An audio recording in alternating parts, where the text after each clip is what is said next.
10 years of love gone in a single night. But what if the person you left behind refused to let go? Picture this. You're scrolling through Facebook Marketplace chasing a deal when a message lures you to a secluded house.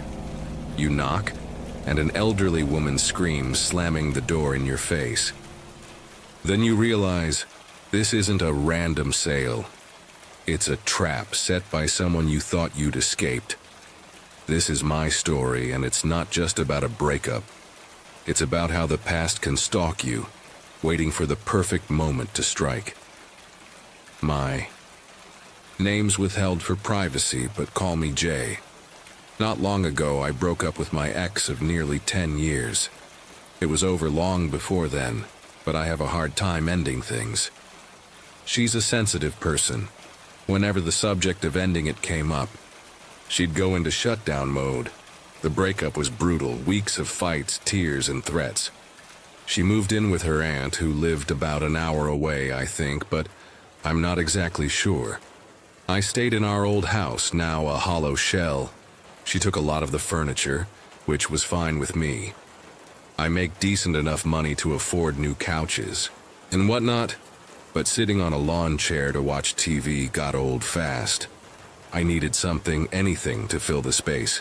That's when I found it on Marketplace. A bright yellow love seat, only $40. I have this weird fascination with the color yellow, so I was all about it. It looked like it had never been sat on before.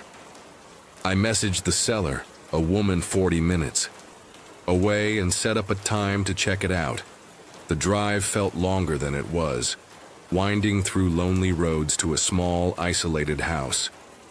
I knocked, and an elderly woman answered, panic in her eyes.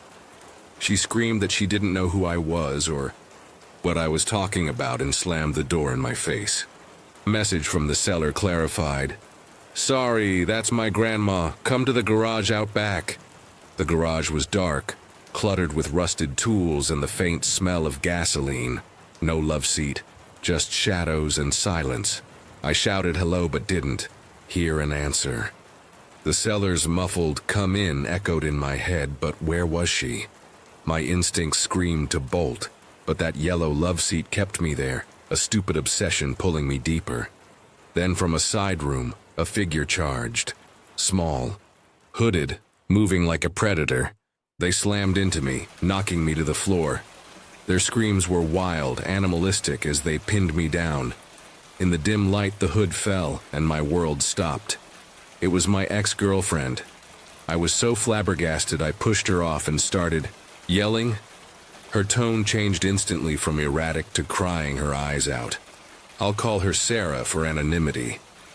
Her face was a mask of desperation, eyes red and frantic. I went over to console her, even though I was furious and confused. "Sarah, what the hell is this?" I shouted. She babbled about missing me, about how I'd ruined everything. Then, without warning, she pulled a box cutter and slashed my shoulder. I screamed, wincing in pain, ripped the blade out and threw it to the ground.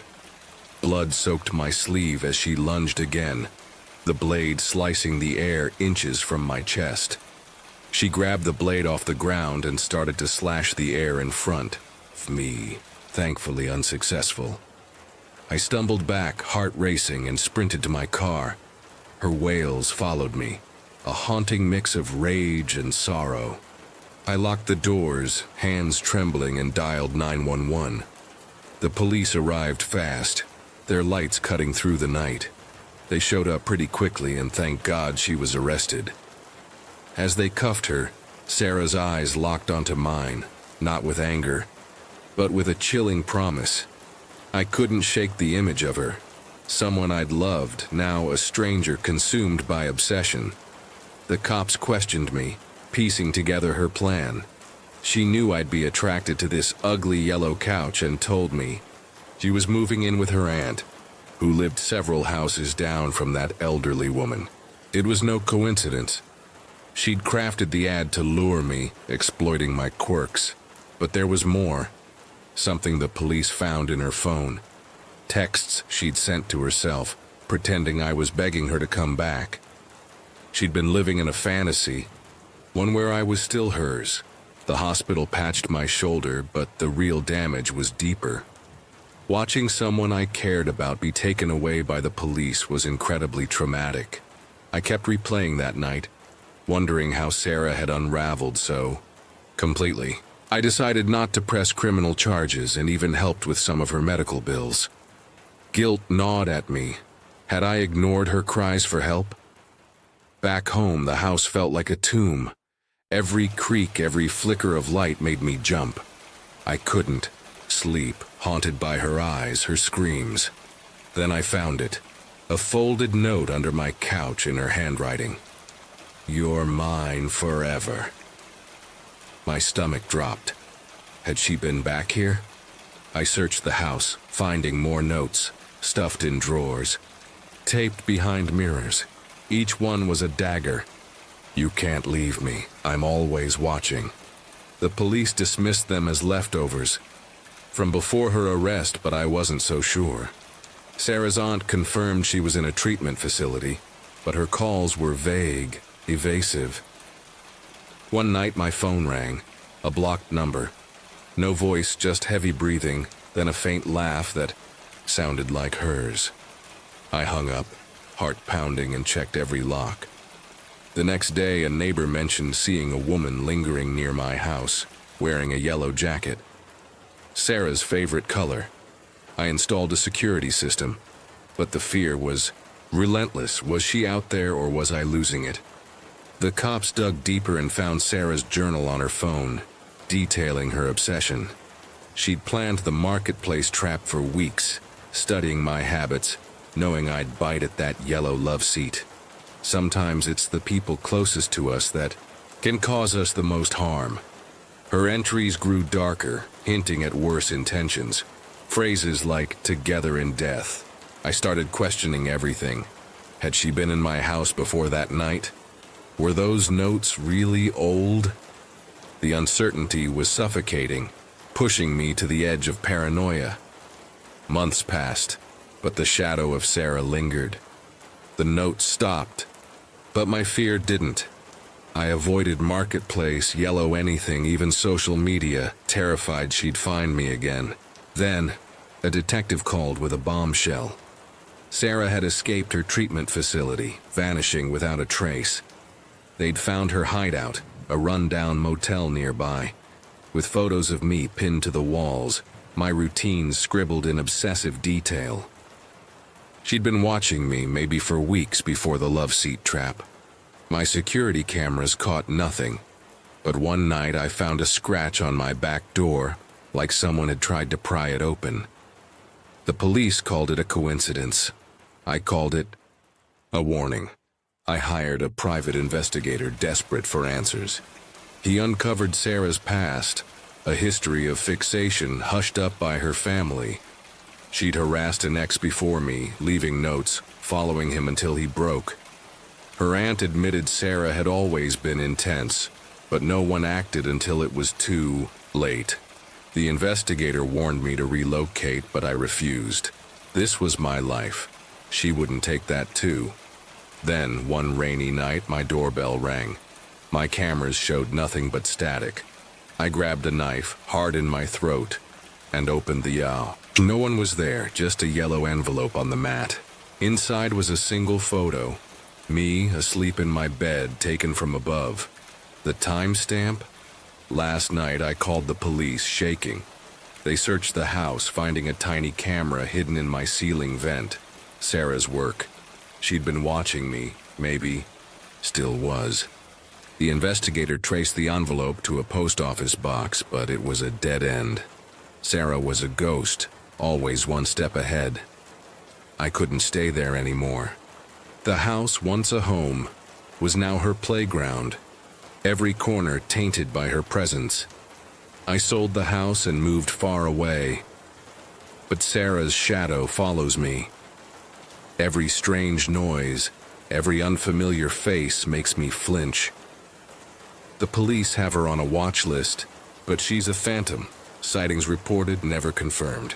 The woman I watched get put in the back of the police car was not the same woman I used to love. I still check my doors, my windows, my life, haunted by the thought she's out there, waiting. The investigator sends updates.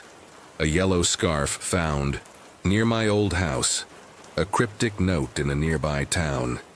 Each one twists the knife deeper. I don't know what clicked in her brain that made attacking me seem like some sort of solution. I feel terrible for her and truly hope she gets the help she needs. But I've learned a brutal truth. Love can hide darkness, and the people we trust most can become our greatest threat. That yellow love seat was a lure, a trap set by someone. I thought I knew. Now I avoid deals too good to be true, and I urge you to do the same. If something feels off, it probably is. Trust your gut. It might just save your life. I was scrolling through Facebook Marketplace when I saw it. A yellow love seat barely touched for only $40. Too good to be true. I drove 40 minutes to a secluded house, my heart racing. When I knocked, an elderly woman answered, her eyes wild with fear. "I don't know you," she screamed, slamming the door. I froze, checking the address. It was right. The seller messaged, "Sorry, that's my grandma. I'm in the garage out back." The night felt wrong, the air too still. I walked toward the garage, its dim light flickering like a warning. I thought I was getting a deal, but what waited inside was no bargain. It was a trap that would pull me back to a past I'd buried. One step through that door, and I'd face a nightmare I wasn't ready for. What was hiding in the shadows? It had been a brutal few weeks since I ended my 10-year relationship. The breakup was ugly. Tears, fights, threats, but it was done. She moved out, taking most of our furniture, leaving my house empty and cold. I wasn't hurting for cash, but I wasn't eager to splurge on new stuff either. That's when I found the yellow love seat listed for $40 on Facebook Marketplace. Yellow's always been my color, a quirky choice that felt like a small win. The listing showed a pristine couch, posted by someone named Sarah. Her profile was bare, no reviews, just a generic photo, but the deal was too good to pass. I messaged her and set up a time to see the love seat. She lived about 40 minutes away, and I didn't mind the drive. The night was crisp, the road winding through quiet countryside. I pulled up to a small weathered house, its yard overgrown, windows dark. I knocked on the door, and an elderly woman answered. She looked scared, screamed that she didn't know who I was or what I was talking about, and slammed the door in my face. My heart pounded. I checked the address. It was correct. Confused, I messaged Sarah, standing alone in the dark. After a tense wait, she replied, "Oh my gosh, I'm so sorry, that's my grandmother. I live in the garage out back, just walk out back and come on in." I was annoyed but didn't want to waste the trip. I circled the house, my boots crunching on dry leaves. The garage was detached, its door cracked open, a faint light flickering inside. My gut screamed to leave, but I pushed it down. I called out, "Sarah?" No answer. A muffled voice responded, saying, "Come in."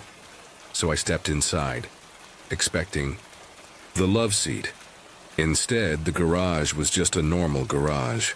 Bare concrete, a few boxes, a single bulb swaying overhead. There was no love seat. My stomach dropped. "Hello?" I shouted, my voice echoing. Silence. Then a rustle from the corner. Before I could react, a small person seemed to charge me, tackling me to the ground. It was a woman, her face hidden by a hood, her screams frantic. I struggled, my heart racing until the hood fell back. It was her, my ex-girlfriend. I'd never seen her act or sound like this in 10 years of knowing her. "What the hell?" I yelled, shoving her off. She collapsed, sobbing, her rage turning to despair. I stood there, my mind reeling. How was she here? What was going on? I was flabbergasted and started yelling at her. My ex's sobs echoed in the garage, her body trembling on the cold floor. I'd never seen her act or sound like this, not in the 10 years we were together. The woman I knew was sensitive, quick to shut down, but this was wild, almost feral. Her eyes, red and hollow, avoided mine. "I didn't mean it," she stammered, clutching her knees. Her tone changed instantly from erratic to crying her eyes out. I stepped toward her, torn between anger and confusion, trying to calm her down. But my mind was racing. Why was she here? How? That's when I noticed a pile of papers tucked behind a box. I grabbed them, ignoring her protests. They were photos of me. Grainy shots from my coffee runs, my walks home, even through my bedroom window. My heart sank. "What is this?" I demanded, holding up the evidence. She lunged for them, but I pulled back. "It's not what you think," she cried. Before I could press her, footsteps sounded outside. The door creaked open and a man stepped in. Tall, gaunt, with eyes that cut through me. I thought he was Sarah, the seller. "You weren't supposed to find those," he said, his voice low and menacing, like a predator closing in. "Who the hell are you?" I asked, gripping the photos. He smirked, unfazed. "Call me Victor. I help people settle scores."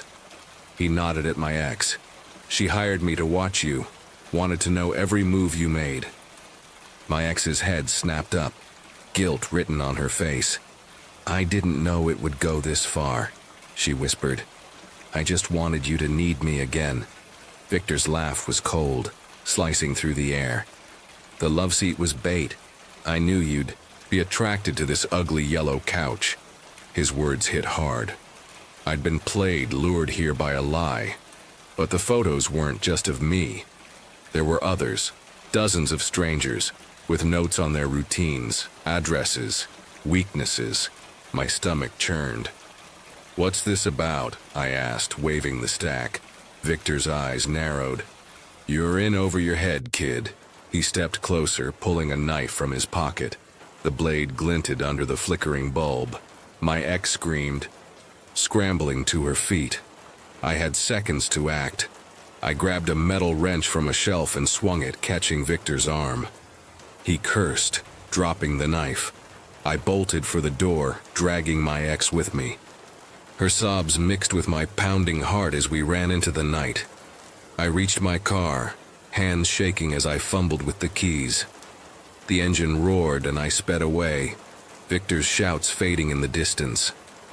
Those photos in my jacket felt like a bomb, each one a life he'd been stalking. I wasn't just a victim. I'd stumbled into something dark and dangerous. I drove in silence, the road stretching into the dark. My ex's sobs had quieted, but her presence felt heavy. The photos were stuffed in my jacket, their edges sharp, against my chest. Each one was a question. Who were these people? Why was Victor watching them?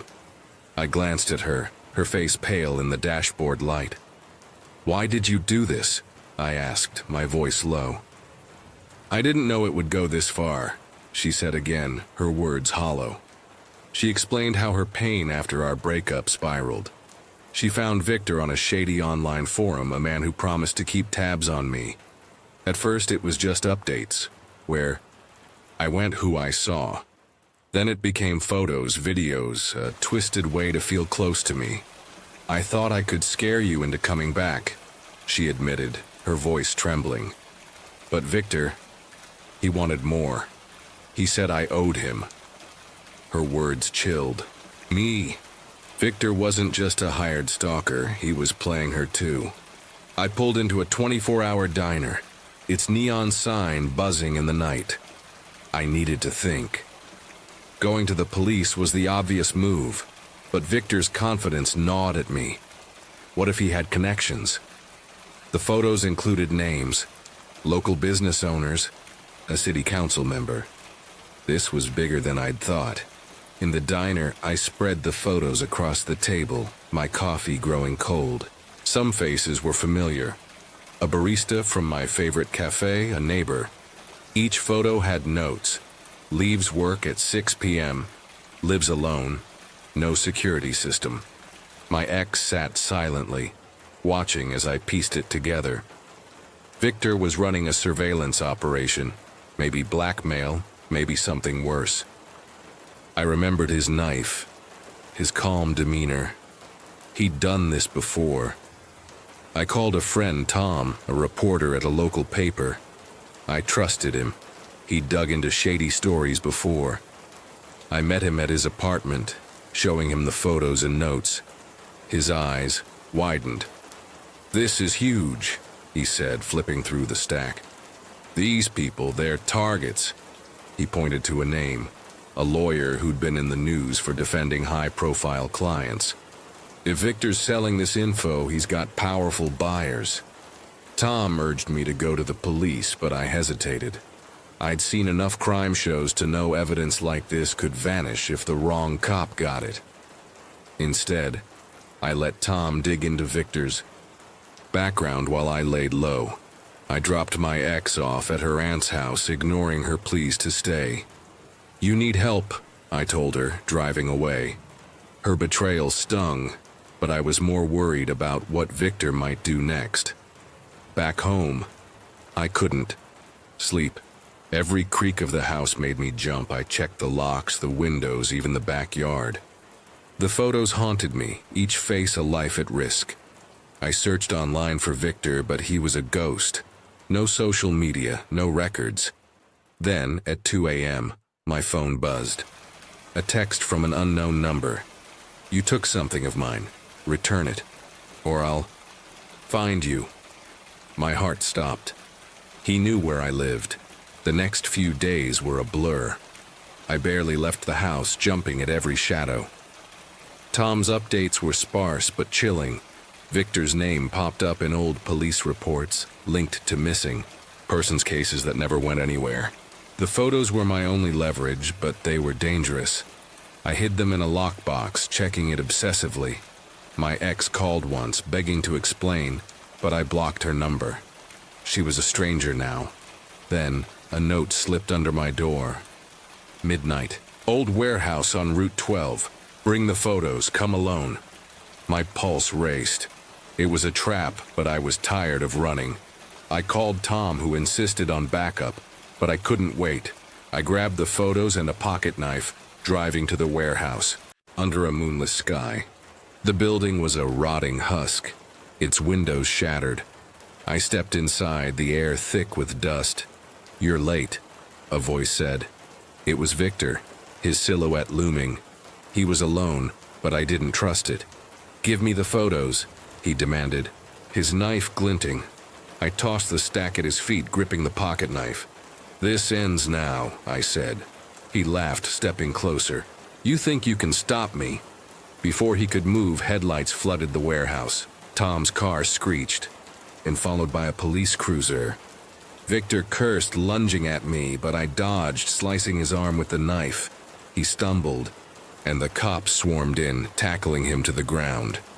The photos were recovered, and Victor was arrested, his smug grin gone. My ex was questioned later, her role unclear. I wanted to hate her, but I just felt exhausted. Tom's article hit the high paper a week later. Local man exposes surveillance ring. Victor was part of a network selling secrets to anyone with cash. The photos led to arrests, but some names, big names, slipped through. I moved to a new town, trading my old life for a fresh start, but that night stayed with me. One evening my phone buzzed, an unknown number. I didn't answer, but the text read, "You can't outrun the truth." I deleted it, but the chill remained. Someone's still out there watching. You think you're safe selling your old stuff online? Think again. Last summer I listed a pool table on Facebook Marketplace, expecting a quick buck. Instead, I got a nightmare that still haunts me. One wrong buyer, one bad deal, and I was hunted in my own home. My name's Ethan, a 28-year-old graphic designer living in a quiet suburb. I'm not the paranoid type, But this experience turned my world upside down. It started innocently enough. Last year, I put my pool table on Facebook Marketplace. I had it in my basement, and it wasn't in the greatest of shape, plus I never really used it. I listed on Facebook Marketplace for a price that was pretty high. The table was a relic from college, scratched and faded, taking up space I needed for a home office. I didn't expect much interest, but after weeks of silence, my phone pinged. It was a guy named Jim, and he told me right away that he wanted to buy the pool table. No haggling, just a curt, "I'll take it." His profile picture, a grainy shot of a man with a cold, unblinking stare, made my skin prickle, but I ignored it. I needed the cash. Jim came over at about 6 p.m. on a weeknight after work.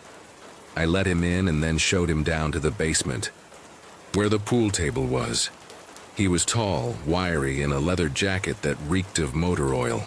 His eyes darted around, not just at the table but at the basement's corners, the stairs, like he was mapping the house. The air felt heavy, the silence between us thick. He looked at it for a few minutes and then agreed to buy it. I watched him take out all the cash of the full listing price and then give it to me. I was shocked but more than happy to accept it. His hands were rough, nails bitten to the quick, and he counted the bills with a strange intensity. We hauled the table to his white pickup, its paint chipped, rust creeping along the edges. As he drove off, I exhaled, feeling like I'd escaped something. But 2 weeks later, my phone buzzed. After this, almost 2 weeks went by. Then I got a message from Jim. He told me that he felt that he had gotten ripped off and he could have gotten a better deal. His words dripped with venom. "You lied about the condition. I want my money back." My pulse quickened. The table was exactly as described, worn but functional. I told him it's been over a week and a deal is a deal. Then the messages turned. "Dark. You'll pay for this," he wrote, attaching a photo of the table. Legs sawed off, felt shredded. My hands shook. This wasn't about the table. Jim was unhinged. The harassment escalated.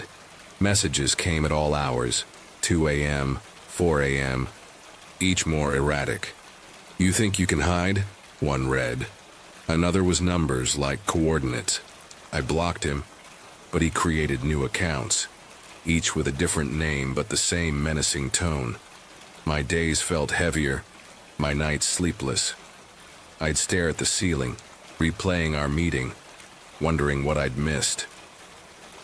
Sarah, my girlfriend, of 2 years, noticed. "What's wrong, Ethan?" she asked, her green eyes searching mine. I didn't want to scare her, so I said it was work stress. That was my second mistake. One evening, Sarah came over for dinner. The house smelled of pepperoni pizza, and for a moment life felt normal. Then she froze, her eyes locked on the front window. My girlfriend was over at my house one night for dinner, and at one point she got up from the table and told me that she saw some guy standing in the front yard. "Ethan, there's someone out there," she whispered, her voice trembling. I bolted to the window, heart pounding. I got up and we both walked over near the window. A figure stood under the streetlight, face hidden by a hoodie. Across the street, a white pickup, Jim's. I realized that it was Jim's truck. I remembered it from when I helped him load the pool table in it. "Stay here," I said, grabbing a flashlight. We checked every window, but he'd vanished. We looked all around the house through the windows, but we couldn't find Jim. Sarah was shaken. "Who was that? What's going on?" I spilled everything. The sale, Jim's messages, the photo. Her face went pale. "You need to call the cops," she urged. I hesitated. A few texts and a shadow didn't feel like enough. But the next morning I found a jagged carving on the mailbox. Thief. My blood ran cold. I told my buddy Mike over beers that night. "Dude, that's not normal," he said. "Get a camera." So I did, mounting one above the door. are dead. Few nights, nothing happened. I started to relax, thinking Jim had moved on. Then, 2 nights later, I was alone, nursing a beer on the couch, when the camera pinged. I opened the app and saw Jim creeping along the house, a crowbar glinting. 2 nights later, he was prowling around outside again. I noticed out of the corner of my eye a man walking past the front window. About a minute later, I heard my front doorknob turn, but thankfully it was locked. He tested the back door, pressed his face against the kitchen window, eyes scanning the darkness. My hands trembled as I called 911. "Someone's trying to break in," I hissed. But Jim was gone before the cops arrived. I called the police, however Jim left pretty soon after I did, and he was long gone before the police got there. The cops took my statement, but without evidence they couldn't do much. Sarah was furious. "He's stalking you. What if he comes back?" I dug into Jim's online presence. His Facebook was barren, but a comment on a local group caught my eye. "People who cheat buyers deserve what's coming." Posted the day after our deal. My gut screamed there was more to this. Paranoia consumed me. Every shadow was Jim, every noise a threat. Sarah stayed over, her presence my only anchor. We locked doors, kept blinds down, slept with a bat nearby. Friends noticed I was jumpy. "You okay, man?" Mike asked. I told him bits, and he urged me to stay vigilant. Then one night the camera caught a note taped to the door. "You can't run." My mouth went dry. Sarah insisted we go to the police again. They promised patrols, but I knew Jim wouldn't stop. I asked neighbors, even the guy who sold me the table. One mentioned seeing a white pickup idling weeks before I listed the table. Had Jim been watching me all along? The next morning I headed to work, nerves shot. A growl from the bushes stopped me cold. It was just a stray dog, but the relief was fleeting. The very next morning as I left my house to go to work, I was walking to my car. Right as I was about 5 feet from my driver's door, I heard somebody sprinting behind me. I looked around to see Jim running at me with full force. His face was twisted, a tire iron in hand. Time slowed. I sprinted for the house, keys slipping. I chose to run back into my house. This gave me a slight amount of distance on Jim, and I somehow made it inside right before he got to the door. I slammed it, throwing the deadbolt as Jim crashed against it. "Open the door!" he screamed, pounding the tire iron. The wood groaned. I dialed 911 shouting, "He's here!" Through the peephole, Jim's face was inches away, breath fogging the glass. Then he bolted, hearing sirens. I called the police again, who arrived in a very fast time when Jim was still there. He was caught. Cops found him in a neighbor's shed, tire iron in hand. "This isn't over," he spat as they cuffed him. His truck held a duffel bag, rope, duct tape, a knife. My knees buckled. Jim wasn't just angry. Police reports revealed his history: stalking, harassment, a restraining order. The table was a pretext. He'd been trolling Marketplace, targeting sellers. I was just unlucky. Jim was locked up, but the fear lingered. I jumped at noises, checked cameras obsessively, ditched Marketplace. Sarah and I considered moving, but this was our home. Jim was charged with stalking and attempted assault, his bail high. They found photos of other sellers, maps with addresses. I wasn't alone, but that made the world darker. I researched online safety. Marketplace was a hunting ground. I shared my story on a forum, urging public meetups, fake names, no addresses. Responses flooded in. Creepy buyers, prowlers. One woman wrote about a buyer who followed her home. Another mentioned a man matching Jim's description. It was a wake-up call. We installed cameras, motion lights, a reinforced door, and got Max, a mutt who barks at everything. Slowly, we rebuilt safety, but Jim's eyes through the peephole, the tire iron's clang, are burned into me. I wish I'd trusted my gut sooner, gone to the police, dug deeper. I was naive, thinking a bad buyer was a nuisance, not a predator. My lesson? Your gut knows. Listen. Check backgrounds, meet in daylight, protect your space. Jim's in jail, but the world is full of Jims hiding behind screens. Stay sharp, stay safe, never underestimate a bad deal. Midnight. The street outside my Cleveland home was dead silent, but my heart was pounding.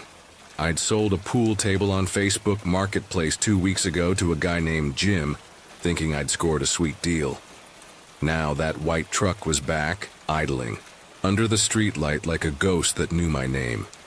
Its engine growled low, headlights slicing through the fog, and I swear it was watching my house. I realized that it was Jim's truck, the same one he'd used to haul that table away. Why was he here? Revenge? Something worse? My fingers trembled as I double-checked the locks. That sale had opened a door to something sinister, and it was, creeping closer. This isn't just about a bad deal gone wrong. It's about the moment I knew I was being hunted. Stick around because this nightmare gets darker. I'm Alex, a 28-year-old graphic designer living in a sleepy Cleveland suburb, where the biggest drama was who mowed their lawn too early on Sundays. I'd inherited my dad's old house, a creaky fixer-upper with a basement full of junk, including a battered pool table I never used. To clear space and make a quick buck, I put my pool table on Facebook Marketplace, listing it high because, honestly, I didn't care if it sold. To my surprise, a guy named Jim messaged me within days, eager to buy. He came over at about 6 p.m. on a weeknight after work, a stocky guy in his 40s with a scruffy beard and a white pickup truck. He barely glanced at the table before I watched him take out all the cash of the full listing price. No haggling, just a nod and a grunt. We hauled the table into his truck, and he then left without a word. I felt like I'd hit the jackpot. I felt really good about the price. Easy money, right? 2 weeks later, my phone lit up with a message from Jim. He told me that he felt that he had gotten ripped off, claiming he'd found a better table for half the price. I was floored. The deal was done. The table was his. I told him it's been over a week and a deal is a deal, but he kept pushing, sending angry texts that felt oddly personal. I blocked his number, thinking that was the end of it. Then the weirdness started. Late one night, I was binge-watching a show when I heard a low rumble outside. I peeked through the blinds and saw that white truck crawling past my house at a snail's pace. My pulse quickened. It wasn't just driving by. It was lingering, like it was sizing up my house. The next night it was back, parked 2 blocks down, lights off, engine silent. I started noticing odd things.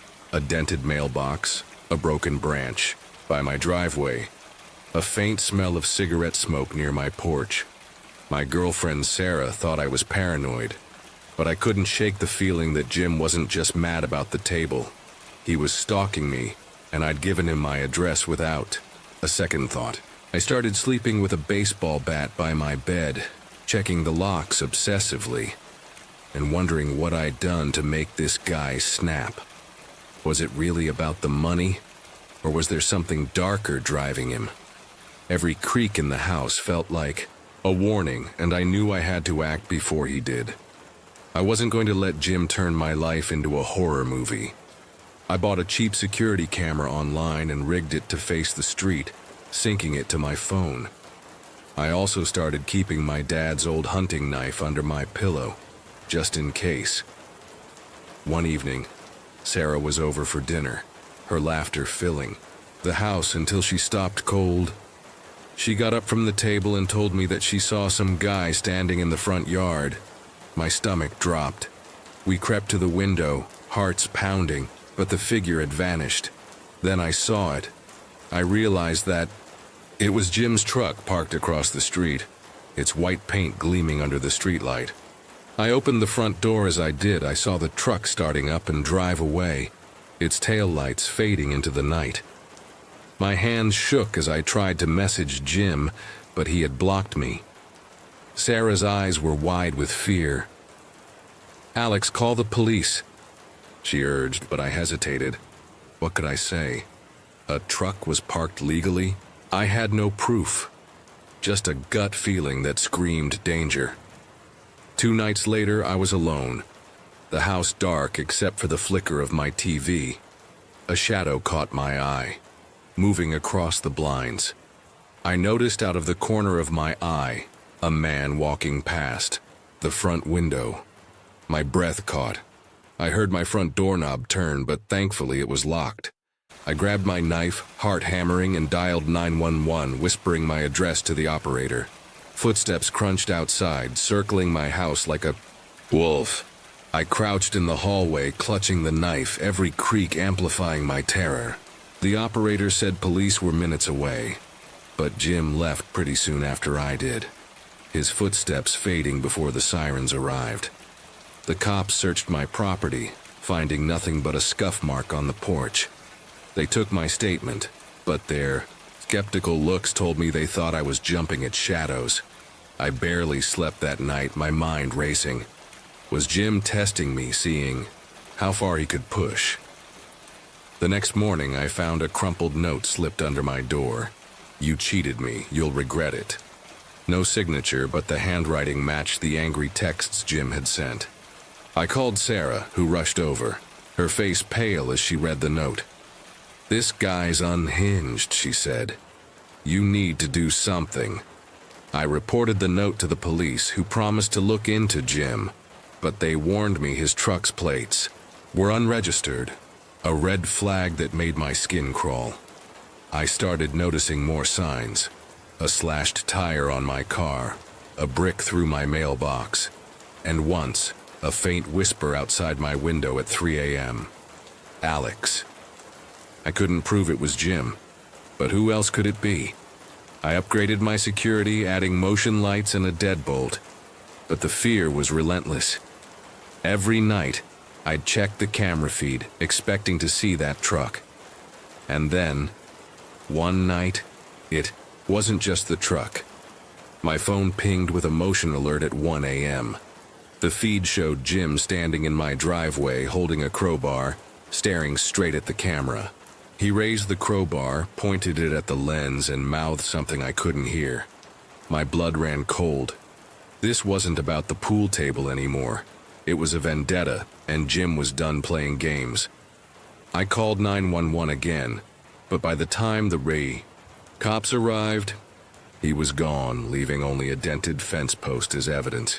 I knew he'd be back, and next time he wouldn't just walk away. I was through being a victim. I borrowed a second camera from a co-worker, setting it up to cover the backyard, and started carrying my knife everywhere. I barely left the house, my life shrinking to the glow of my phone screen, watching for that truck. Sarah stayed over more often, her presence the only thing keeping me sane. One night we were cooking dinner when the motion light blazed on. My phone pinged, a camera alert. Jim's truck was parked at the end of my street, engine running.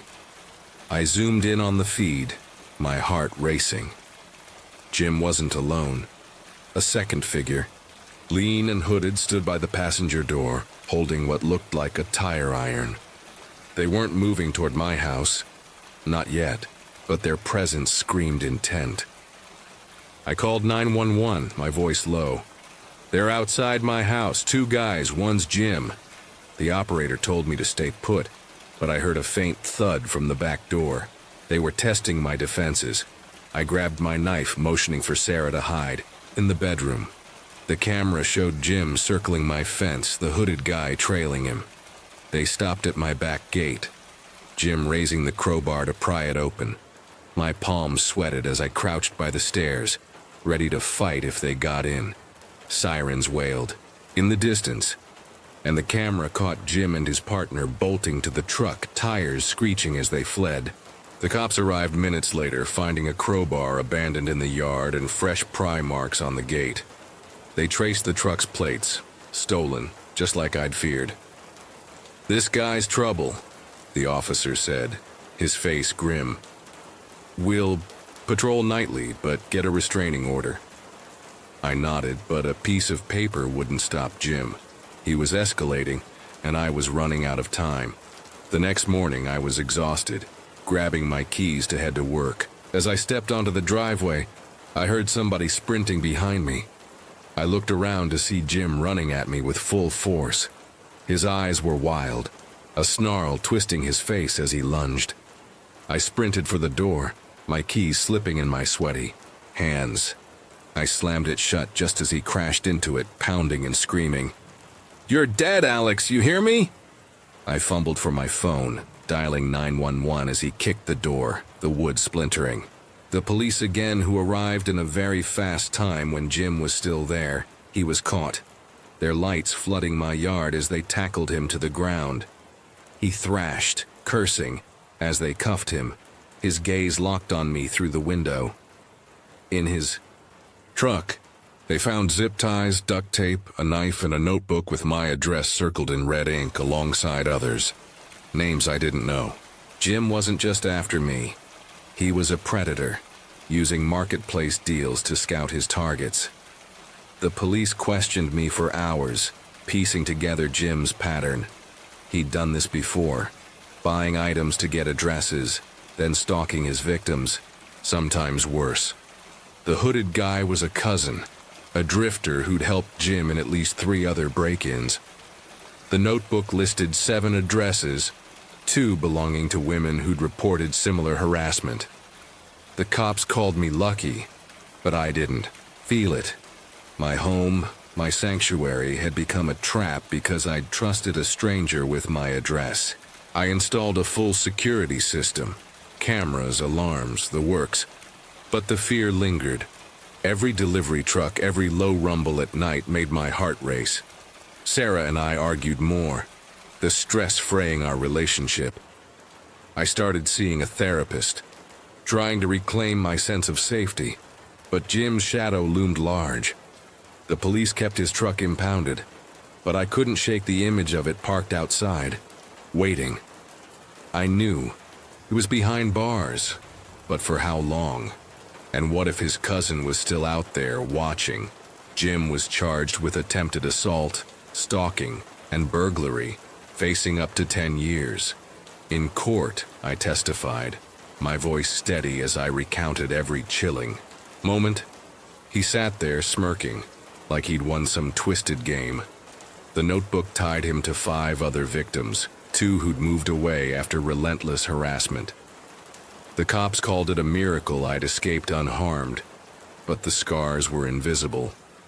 This experience caused me to stop using Facebook Marketplace for the time being. I sold my house, unable to sleep in a place that felt like a target. I moved to a new city, changed my number, and deleted every trace of my old life. But some nights, I bolt awake, convinced I hear that truck's engine, its low growl echoing in my nightmares. I would recommend anybody to not give out your address and be careful. If you sell online, meet in a public place. A coffee shop, a police station, parking lot. Use a P.O. box, a fake name, anything to stay anonymous. That pool table wasn't worth my sanity, and it nearly cost me everything. Trust your gut when something feels wrong. A deal too good to be true. A buyer too eager. It's a red flag. Jim wasn't just a sore loser, he was a hunter. And I was prey because I'd handed him my address on a silver platter. The world's full of Jims, hiding behind friendly messages and cash offers. Protect yourself, because once they know where you live, the game changes. You're not just selling a table. You're gambling with your safety. Stay sharp, stay safe, and never let a stranger turn your home into a trap. It's 3:17 a.m. and my phone vibrates, slicing through the silence of my rural Iowa home. A message from an unknown number. Your porch light's on, sweetheart. You alone? My pulse spikes. I live in a creaky farmhouse, miles from anyone, surrounded by fields that devour sound. No one should know my light's on. No one should call me sweetheart. I scramble to check the locks, my breath shallow. The darkness outside pressing against the windows like a predator waiting to strike. I'm Emma, 28, and I moved here 4 months ago with my fiancé, Mike. Since we previously lived in an apartment, that means that we needed to buy a new lawnmower, instead of putting out $200 on a brand new lawnmower. When we'd probably just have to move again in a couple of years, we decided instead to hire someone to cut our grass for us. The lawn was a beast. Wild, sprawling, impossible to tame without help. I posted in the town's Facebook group hoping for a local handyman. One name popped up, Charles. His profile showed a grainy photo of a man by a truck, mowers piled high. His bio, Charles's lawn care, affordable, reliable. Locals praised him, so I messaged him. He replied in seconds. Happy to stop by. What's your address? The bulk. Next day, a rusty truck pulled up. Charles, late 30s, wiry, had a smile that didn't reach his eyes. He asked me for my address so that he could stop by and give me an estimate. After stopping by my house, he sent me a message that said, "Damn, sweetheart, you got a big-ass porch." It made me kind of uncomfortable, but I figured I was just overreacting. I brushed off the unease. He quoted $30 every 2 weeks, dirt cheap. I said Wednesdays worked since I'd be at work. He nodded, scribbling in a notepad, his gaze lingering on the house. Small towns breed oddballs, I told myself, but that moment I opened a door I couldn't close. Wednesday came, and I left for work, expecting Charles to mow and go. But at 10, my phone pinged. He messaged me, "Are you home?" I said no. 3 hours later, "Are you home yet?" I told him no yet. Again, and that I won't be home until after 8. Charles then informed me that his tire had a flat and he would come tomorrow. Instead, I shrugged it off. Tires go flat. But Thursday, another text. Charles then informed me that his tire had a flat and he would come tomorrow instead. Let's cut to Thursday. And first thing in the morning, he sends a message, "Will you be home today?" I told him no. He messages me back a few hours later once again. Asking if I'm home, I told him no. "I told you I wouldn't be home all day. Are you still coming out?" Then he tells me his truck broke down. He was sending me messages like, "Please don't be upset with me, sweetheart." That word, sweetheart, felt, like a splinter under my skin. At this point, I was getting really creeped out and pretty sick of his excuses. I replied, "Just come Friday." But Friday, I stayed out all day, uneasy about him knowing my schedule. At noon, he texted, "You're off today, right? I'm on my way."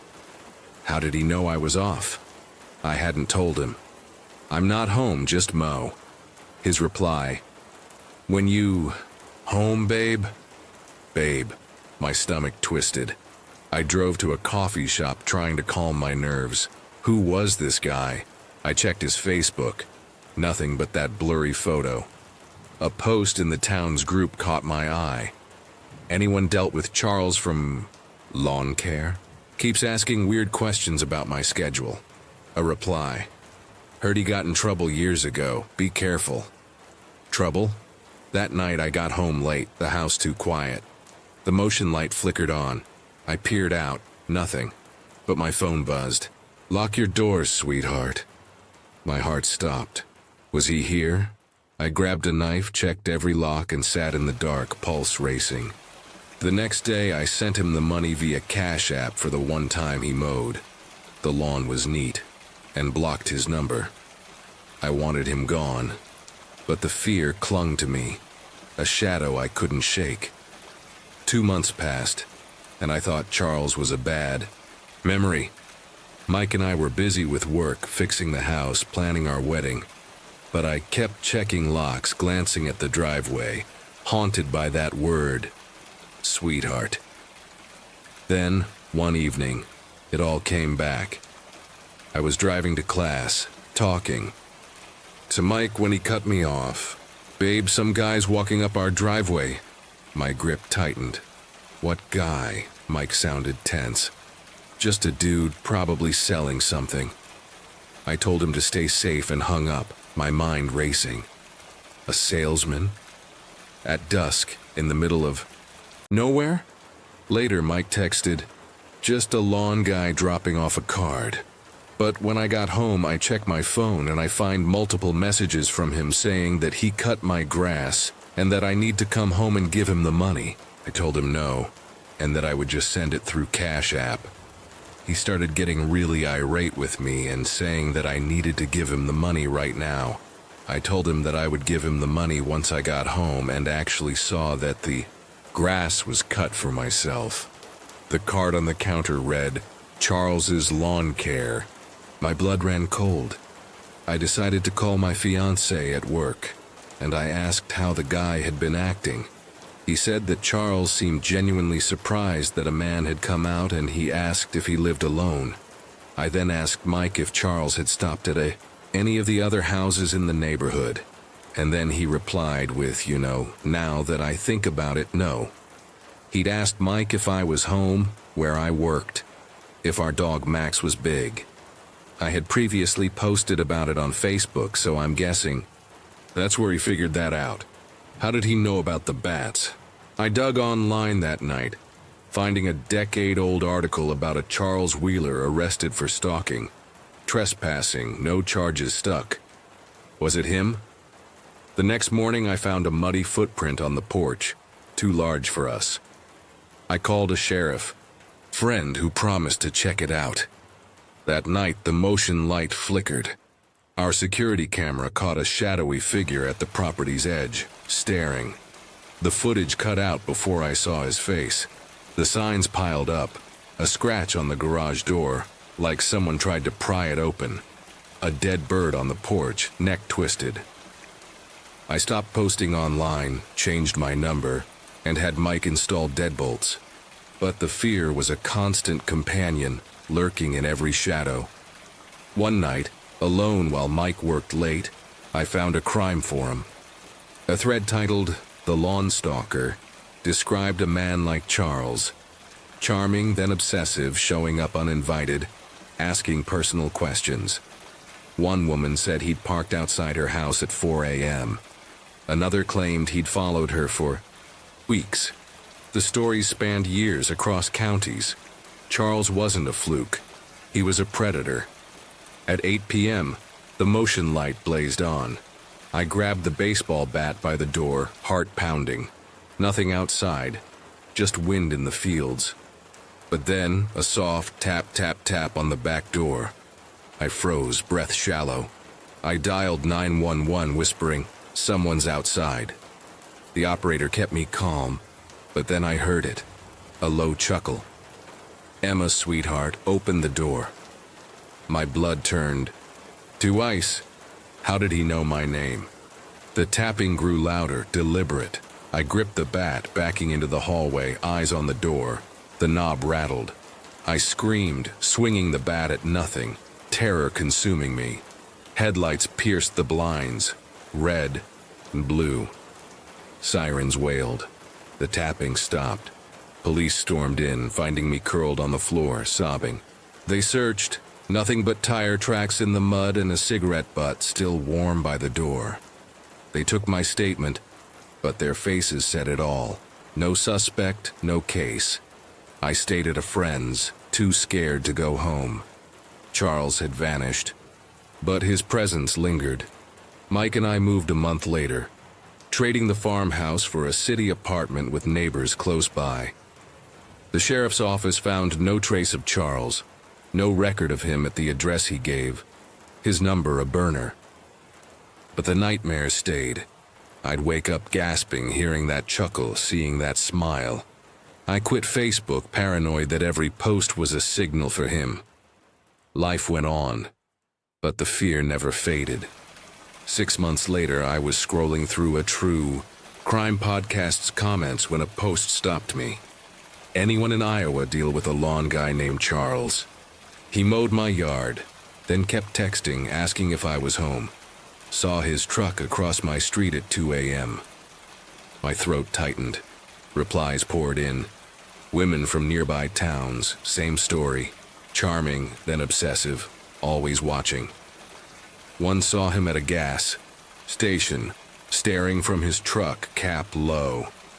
Was he still hunting? I never heard from Charles again. But sometimes late at night my phone buzzes with a notification from an unknown number. I don't open it. I don't need to. Charles taught me that safety is fragile, that a single post can invite a predator to your door. What did he want? To scare me? To hurt me? Or something worse? I'll never know. But he's out there smiling that crooked smile, waiting for his next sweetheart. In a world where anyone can find you, no lock is enough. It's 2 a.m., and your house is dead quiet, until a deafening crash shatters the silence. Flashlights pierce the darkness, boots stomp through your home, and strangers in uniforms shout your name. You're frozen, heart pounding, as they tear toward your basement. Why are they here? What's down there? This isn't a movie, it's my reality. A night that turned my family's world upside down. One moment we were asleep. The next, we were prisoners in our own home, with no answers, only fear. My name's Anna, and I'm protecting our privacy, so no real names or places. My mom, stepdad, and I lived in a decent house in a decent neighborhood. We weren't rich, but we got by. My mom loves to talk and get to know people, always chatting up neighbors, making our home feel warm. That night I was 19, fresh out of high school, crashing at home before college. We decided to take a look at a house since it was the cheapest we could find in the area. It had a finished basement where my stepdad, Mike, spent most of his time. He opened the door and was very welcoming, always joking, keeping things light. But that night, something felt off. I woke to whispers outside, shadows moving past my window. Before I could process it, the front door exploded open and chaos flooded in. Police officers stormed in, flashlights blinding us, shouting for us to stay put. My mom screamed, Mike cursed, and I just stood there numb as they charged downstairs. The house shook as boots thundered downstairs. My mom and I stood frozen in the kitchen as officers tore through the basement door. Their radios crackled, voices barking orders I couldn't make out. My mom grabbed my arm, whispering, "What's happening, Anna?" I had no answer. Mike was downstairs shouting, "You've got the wrong house." But the cops ignored him. I caught glimpses of their vests, SWAT, not regular police. This wasn't a routine check. This was a raid. They shouted for Mike to get on the ground, cuffs clicking as they restrained him. My heart raced. What could Mike have done to bring this? We were herded into the living room, told to sit and stay silent.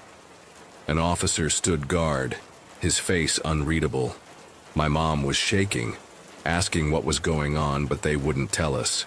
The basement door slammed shut, muffling Mike's protests. I strained to hear, catching words like evidence and warrant. My mind spun. Mike was a mechanic, a regular guy, maybe a bit private, always tinkering in the basement, but nothing criminal. Or was there? The cops' urgency suggested something big. Hours dragged on, the house a war zone of flashlights and footsteps. Finally, a detective approached, clipboard in hand. "You're Anna, right? We need to talk about your stepdad." My stomach dropped. What did they find? They wouldn't let us near the basement, but I overheard snippets. Something about materials and surveillance. The officers carried boxes out, sealed tight, labeled as evidence. My mom sobbed, begging for answers, but the detective just said, "We'll explain later." Later? We were living a nightmare now. As dawn broke, they uncuffed Mike but kept him separated, questioning him in the garage. The lead officer pulled me aside. "Did you ever see anything strange down there?" he asked. I shook my head, but doubt crept in. Mike's late-night projects, his locked toolbox, had I missed something? The cops left as suddenly as they came, leaving our house in disarray, drawers emptied, furniture shoved aside. They took Mike's tools and some boxes from the basement, but wouldn't say why. My mom was a wreck, alternating between tears and fury. Mike sat in silence, staring at the floor, refusing to explain. "It's a mistake," he muttered, but his eyes told a different story, guilty, scared. I pressed him. "What were they looking for, Mike?" He snapped, "Drop it, Anna." That was new. Mike never raised his voice. My mom kept asking, but he wouldn't talk. The silence was deafening and the questions piled up. Days later, a neighbor whispered about suspicious activity at our house. Rumors spread. Drugs, weapons, worse. I started digging, checking Mike's habits. He'd always been private about the basement, locking it when he wasn't there. I remembered him spending hours down there, saying it was his workshop. But what kind of workshop needed padlocks? I snuck down one night, flashlight in hand. The basement was ordinary. Tools, shelves, a workbench. But under a tarp, I found a locked metal case too heavy to move. My hands shook as I tried the lock. Nothing. Then I noticed scratches on the floor, like something had been dragged. My mind raced. What was Mike hiding? I confronted my mom, but she defended him. "He's family, Anna. We trust him." Trust? After that raid? I couldn't shake the feeling that Mike was keeping secrets. A week later, a detective called. They'd found concerning items in the boxes. Nothing illegal yet, but enough to keep investigating. He asked if I'd noticed Mike acting strange. I hesitated, then mentioned the locked case. The detective's tone shifted. "Don't touch it, we'll be back." That night I heard Mike in the basement, moving things. Was he covering his tracks? The investigation dragged on, and our house became a pressure cooker. Mike was distant, barely speaking. My mom clung to denial, but I couldn't. I kept thinking about that locked case, those scratches. One night, I waited until Mike was out and snuck downstairs again. The basement felt colder, heavier. I pried at the case with a crowbar, heart pounding. It wouldn't budge, but I found something else. A hidden panel in the wall, barely noticeable. Behind it was a stash of USB drives and notebooks, labeled with dates. My hands trembled as I opened one notebook. Pages of numbers, addresses, coded messages. Was Mike running some kind of operation? Before I could process it, headlights flashed through the window. Mike was back. I stuffed the notebook in my jacket and fled upstairs, locking my door. He pounded on it, yelling, "Anna, what were you doing down there?" His voice was desperate, not angry. I didn't answer, too scared to move.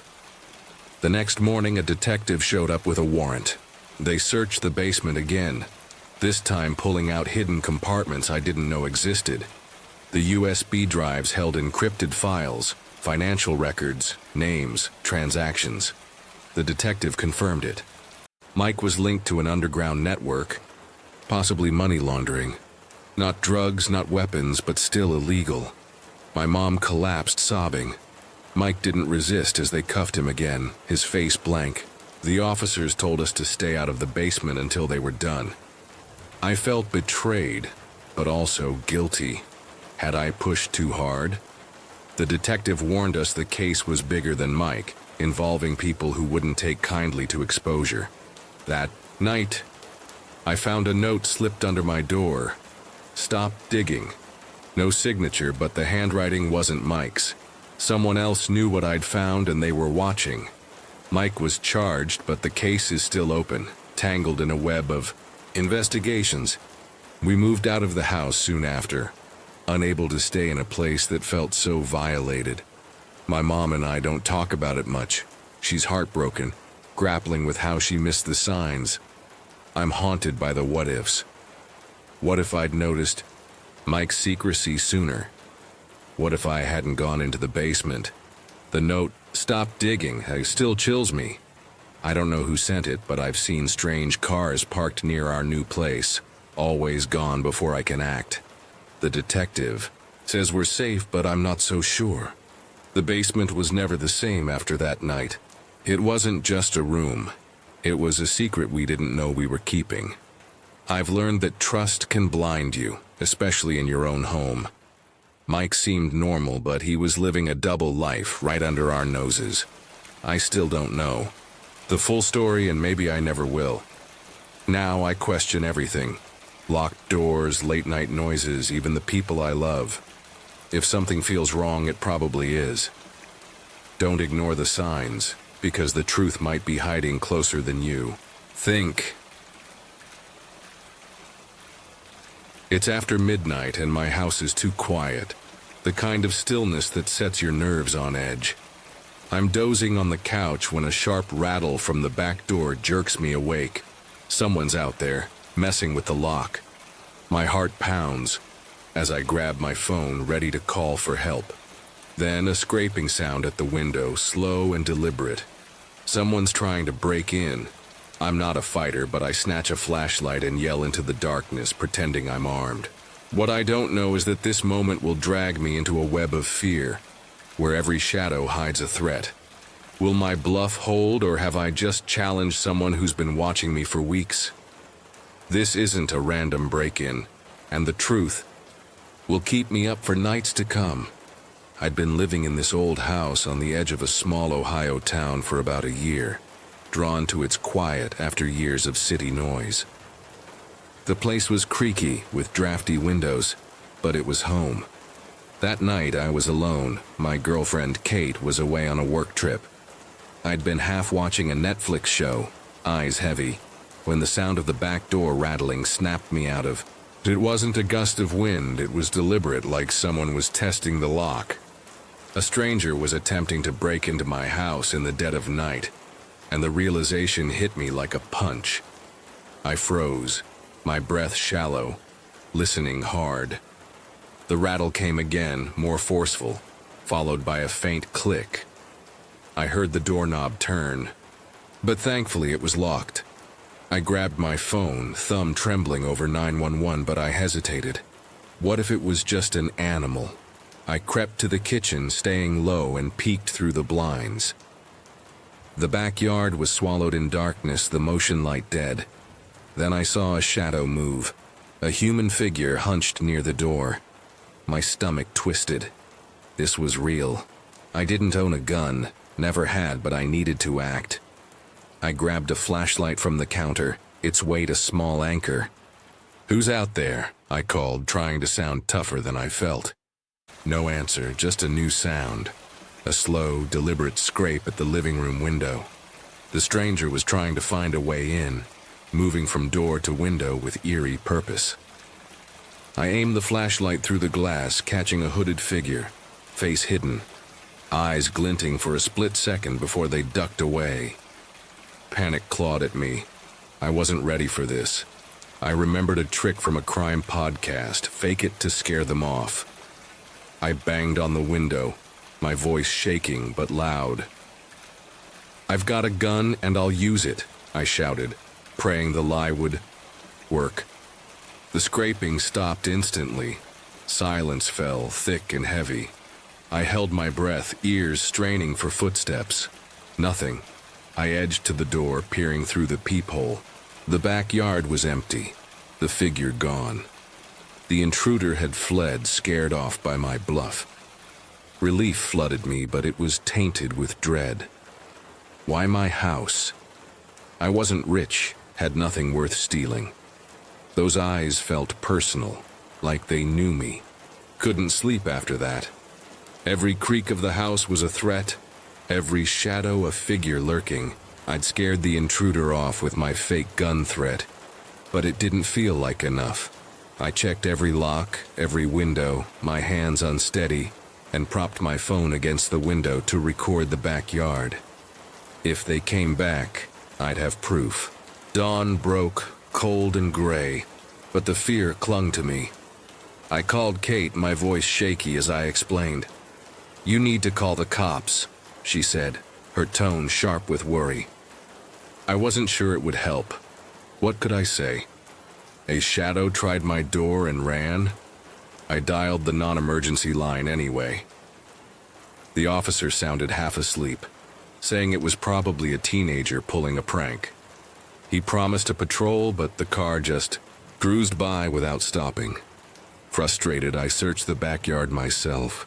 I found scuff marks by the door, too big for an animal, and scratches on the window frame like someone had tried to pry it open.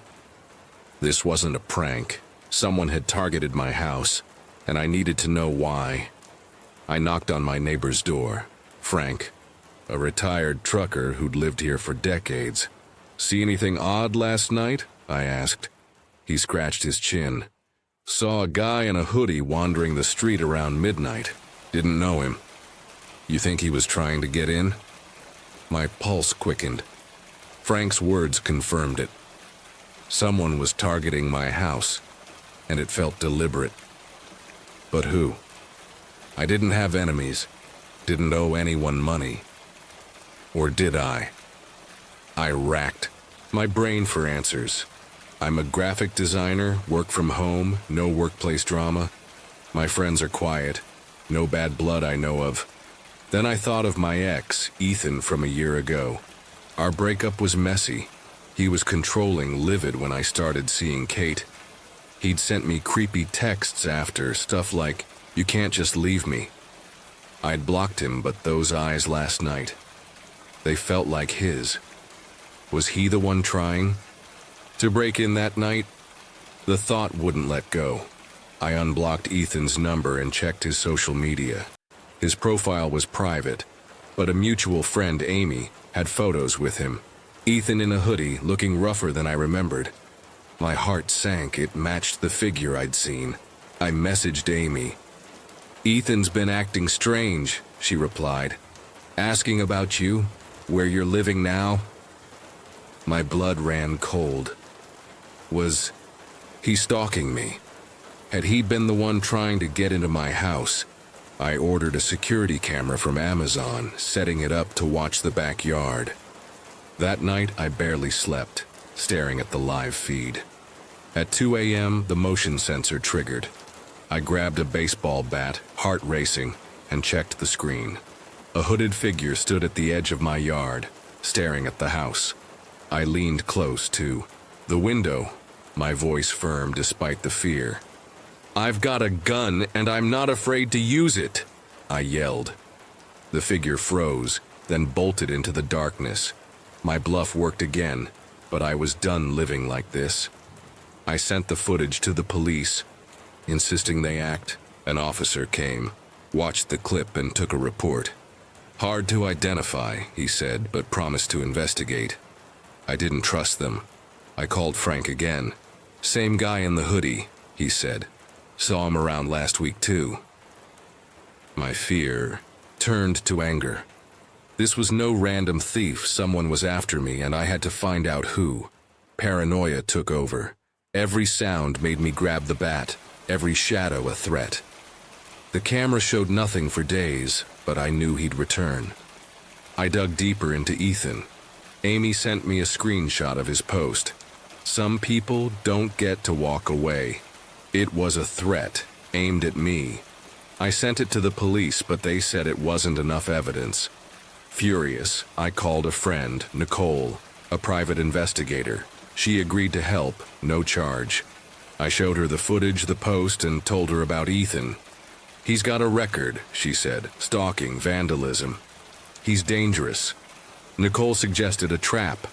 Make the house look empty and wait. That night I turned off the lights, parked my car down the street, and hid in the garage with her. My heart pounded as we watched the camera feed. At 1 a.m., the sensor tripped. A hooded figure crept into the yard, crowbar in hand. He was trying to break into my house again, prying at the door.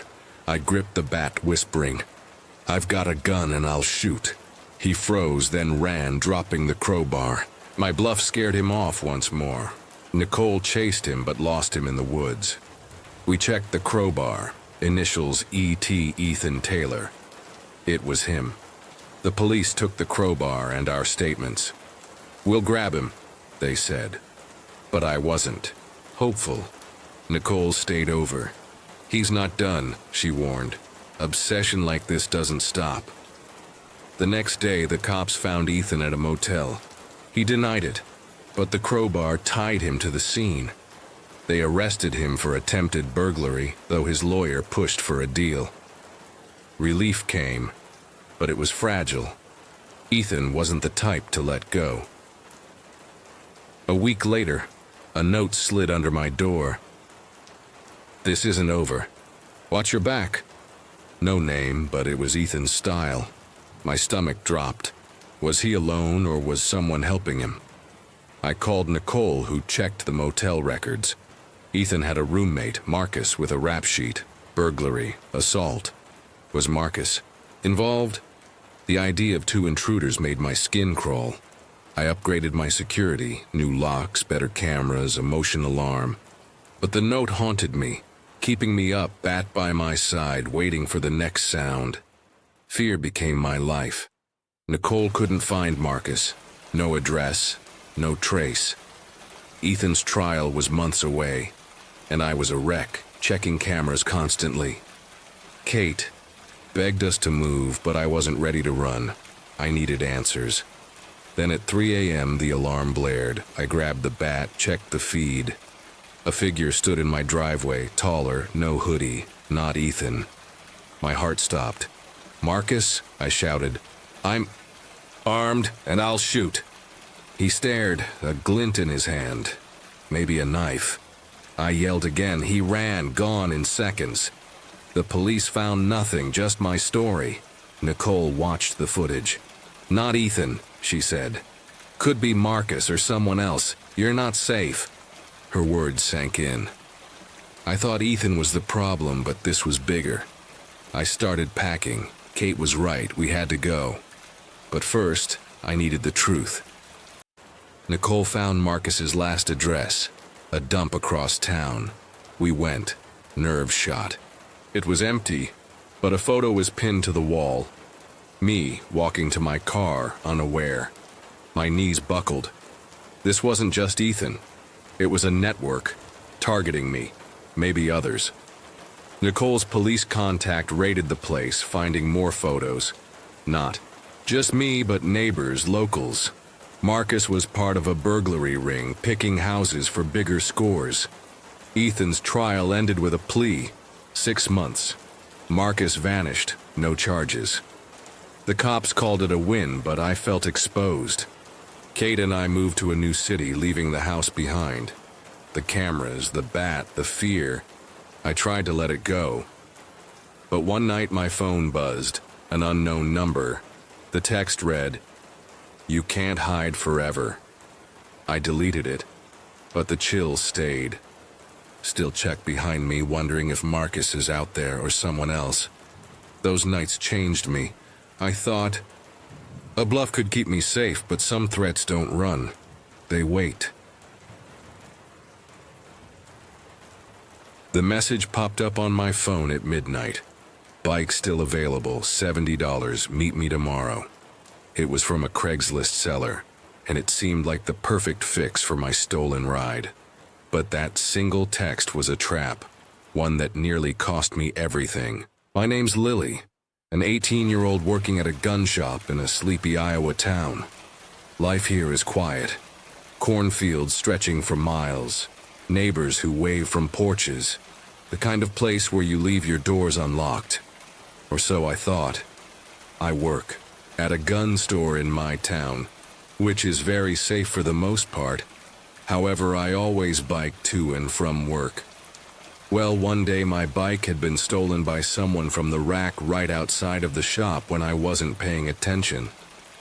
I was obviously pissed because of this.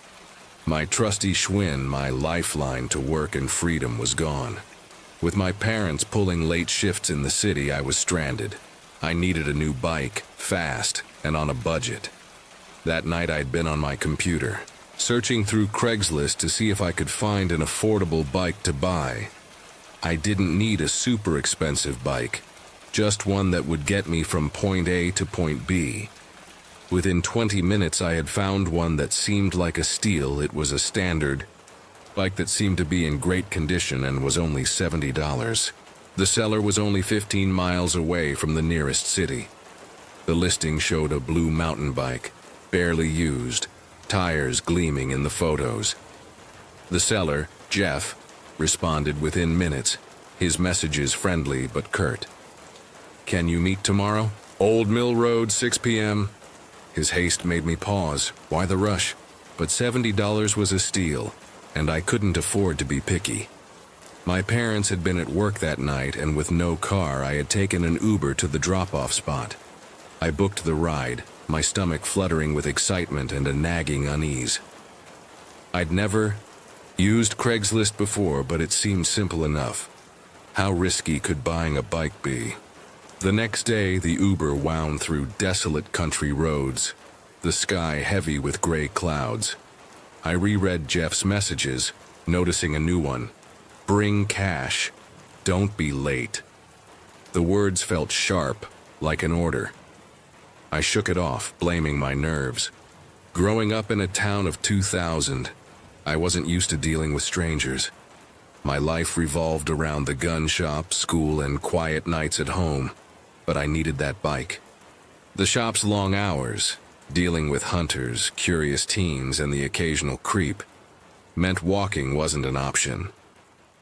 As the Uber pulled up to the drop-off, a deserted stretch near an abandoned mill, my heart sank. When my ride had dropped me off, I noticed a black van parked on the side of the road with its lights turned off. It was the only vehicle in the area, so I could only assume that was him.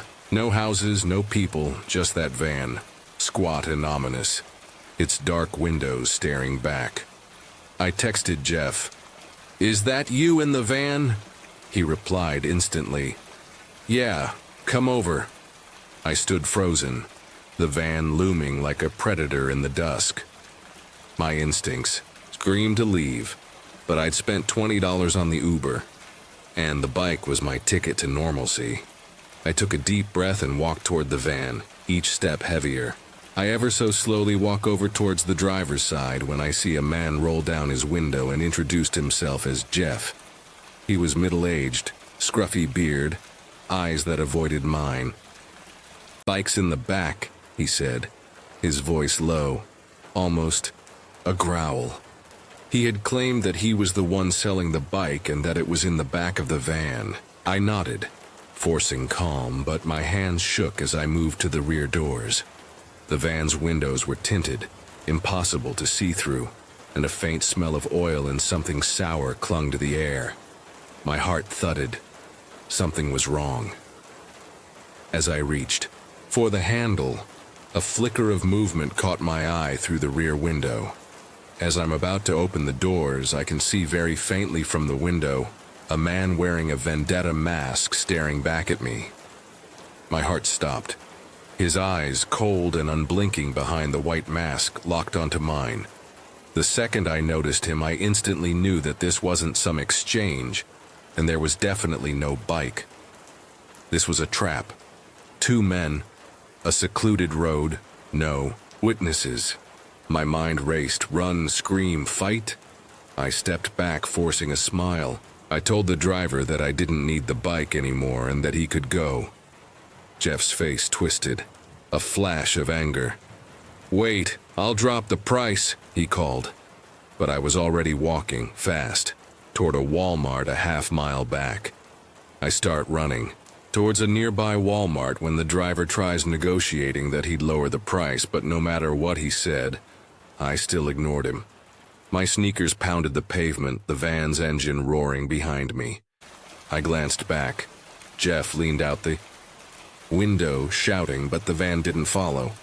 As I approached the Walmart, and that's when the van immediately drives away, disappearing into the night. I burst through the store's doors, gasping, and flagged a security guard. From there, I had spoken with security about the incident, and that's when they had called the police. I spilled everything, the listing, Jeff, the masked man. The guard's face hardened, radioing for help. I explained where I was, what I did, and what was said. As you could imagine, the listing had been taken down and I never saw it again. I was unable to give a good description of the van other than the fact that it was black with windows.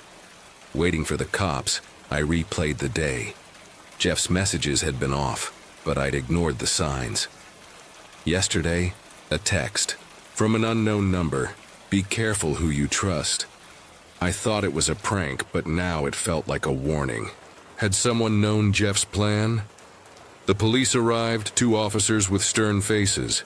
They took my statement, but their questions stung. Why go alone? One asked. Guilt hit me. I'd been naive, desperate for a deal. They searched for the van, but it was gone. The listing deleted. Sitting in the Walmart, shivering under fluorescent lights, I realized how close I'd come to vanishing. The police drove me home, their cruiser cutting through the night.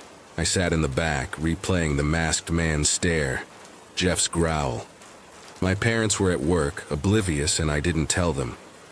I had Ubered back to my house safely, with thankfully nobody following me. Till this day, I'm still unsure as to what that man's intentions were, but they obviously weren't good. I called in sick to the gun shop, too shaken to face anyone.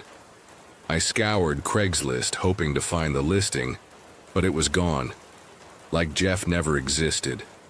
My phone stayed silent, no texts, no threats. But the silence was worse, like a storm brewing. A week later, a news story stopped me cold. A girl in a nearby town vanished after meeting a Craigslist seller. Same setup. Cheap item, remote spot, black van. My stomach churned. Was it Jeff? I called the police, sharing the article, but they offered little. We're investigating, they said, their tone flat.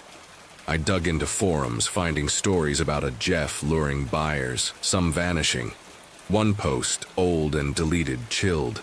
Was this a network? I told my coworker Mia at the gun shop. You're lucky you ran, she said.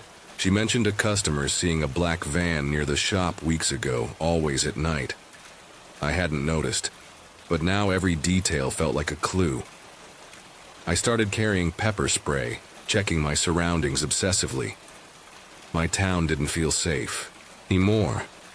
Every creak, every shadow made me jump. I'd lie awake wondering if Jeff knew where I lived, if the masked man was watching. A month later, the police called.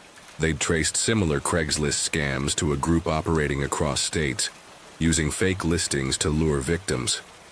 No arrests, but they found a black van in a junkyard, plates stolen. Inside, zip ties, a knife, a vendetta mask. My knees buckled. It was them. They couldn't confirm Jeff's involvement, but the mask was proof. They urged vigilance, but that was all. The incident scarred me. I deleted my Craigslist account, bought a bike from a local shop. My parents, when I told them, were furious at the world's dangers. They wanted me home, but I stayed, refusing to let fear win. I changed my routines, varied routes, never alone at night, always armed with pepper spray. My town, once a haven, felt like a maze of threats. I advise anyone thinking to use Craigslist to not do it, as it's not only sketchy, but also dangerous. And for those of you who are going to do it, I emphasize you please bring someone else along with you. It may just save your life. I shared my story online, warning about Craigslist scams. Responses flooded in, people lured by deals, stalked, or worse. One woman escaped a similar van in Nebraska. Another saw a masked man following her. It wasn't just Jeff, a shadow network preying on trust. I started a local group for safety tips. Meet in public, bring a friend, trust your gut. It turned a fear into purpose, helping others avoid my fate. Jeff and his accomplice were never caught, at least not that I know. The investigation fizzled. The van's evidence a dead end. I check the news, half expecting their names. Every black van makes my heart race. Every strange text sends me spiraling. I'm stronger, more aware, but my town's innocence is gone. Trust your gut, it might save you. If you buy online, don't go alone. The world is full of Jeffs waiting. Don't give them a chance. I was 16, lying awake in my Seattle bedroom, when the sound of my father's voice, raw, desperate, cut through the silence of our suburban home. I heard a man shouting in the front yard, not in anger, but in pain, like he was pleading with someone unseen. I bolted to the window, my heart racing, and saw it was my father, screaming incoherently, his silhouette swaying under the streetlight. Then came the gunshot, a single shattering blast that stopped my world. He raised the gun to his head and pulled the trigger, and I watched in horror as he collapsed. My scream caught in my throat. Why him? What broke him? This isn't just about a father's death. It's about the secrets that tore him apart and the truth I had to uncover. Stay with me, because this nightmare only gets deeper. My name's Noah, and I grew up in a tidy Seattle suburb where the rain never stopped, and neither did the pretense of normalcy. Our house was a 2-story craftsman, but inside it was a pressure cooker. My dad, Michael, was a high school math teacher, the kind who'd crack corny jokes and help me with algebra late at night. But my father had been acting strange for weeks. He'd been distant, snapping at us, not sleeping. His eyes hollow like he was carrying a weight he couldn't share. Mom chalked it up to budget cuts at school. But I noticed the way he'd lock his office door, the late-night whispers on the phone. He'd been battling demons we didn't see. I was 16, caught up in soccer practice and sneaking beers with friends, too selfish to ask what was wrong. I thought he'd fix it like always. That winter, the signs got harder to ignore. He'd been distant, snapping at us, not sleeping, staying up to scribble in a notebook he hid when I walked in. I'd find him staring out the window, muttering about debts and promises. Mom was a ghost, tiptoeing around him, her smiles forced. We later found out he'd been hiding a lot. Debts, maybe worse. But back then, I didn't know what to make of it. One night I overheard them fighting, Dad yelling about no way out, Mom sobbing, "We'll figure it out." Figure out what? I didn't ask, afraid of the answer. Then I found a letter in the mailbox. No stamp, just Dad's name and the words, "You're out of time." I showed Mom, but she tore it up, her hands shaking. "It's a mistake, Noah," she lied. But I saw the fear in her eyes. Dad started carrying a gun, a small pistol he kept in his jacket. I found it while borrowing his coat, the metal cold against my fingers. "It's for protection," he said when I confronted him. But his voice was hollow. Protection from what? I started noticing a gray SUV parked across the street. Its driver, always gone when I looked twice. My stomach churned. Was Dad in trouble? I wanted to believe it was nothing, but the tension in our house was suffocating. I started locking my bedroom door, keeping a flashlight by my bed, jumping at every creak. If someone you love is acting off, don't ignore it. I'd learned too late. Back then, I just wanted my dad, the one who'd cheer at my games, not this. Stranger drowning in secrets. The storm was coming and I was blind to it. By March, our home was a battlefield of silence and fear. My father had been acting strange for weeks, his temper flaring at the smallest things. A spilled glass, a late dinner. He'd been distant, snapping at us, not sleeping. His face gaunt, chain smoking on the back porch until dawn. I started, ditching school to watch him, terrified he'd hurt himself, or us. One evening, I found a bank statement in his office, showing a debt of $80,000 to a company I'd never heard of. I confronted Mom, but she collapsed in tears, whispering, Didn't want you to know. Know what? She wouldn't say. That night I heard Dad on the phone, his voice shaking. I'll pay, just leave my family alone. My blood froze. Was he dealing with criminals? I wanted to barge in, demand answers, but fear kept me rooted. The breaking point came on a cold Friday night. I was in my room scrolling on my phone when I heard a man shouting in the front yard. My heart leapt into my throat. I ran to the window, yanking back the curtain, and saw it was my father, screaming incoherently, staggering across the lawn, his jacket torn, his face twisted in agony. His face was twisted like he was fighting something inside, muttering about failure and no way out. I bolted downstairs, Mom right behind me, her voice shrill. Michael, stop! But he was beyond hearing. Lost in a storm I couldn't see. I threw open the front door, shouting, Dad, please come back. But then I saw the pistol in his hand, glinting under the streetlight. My breath caught. Dad, no! I screamed. But his eyes were vacant, staring past me. He raised the gun to his head and pulled the trigger. The shot echoed through the night, a deafening crack that split my world.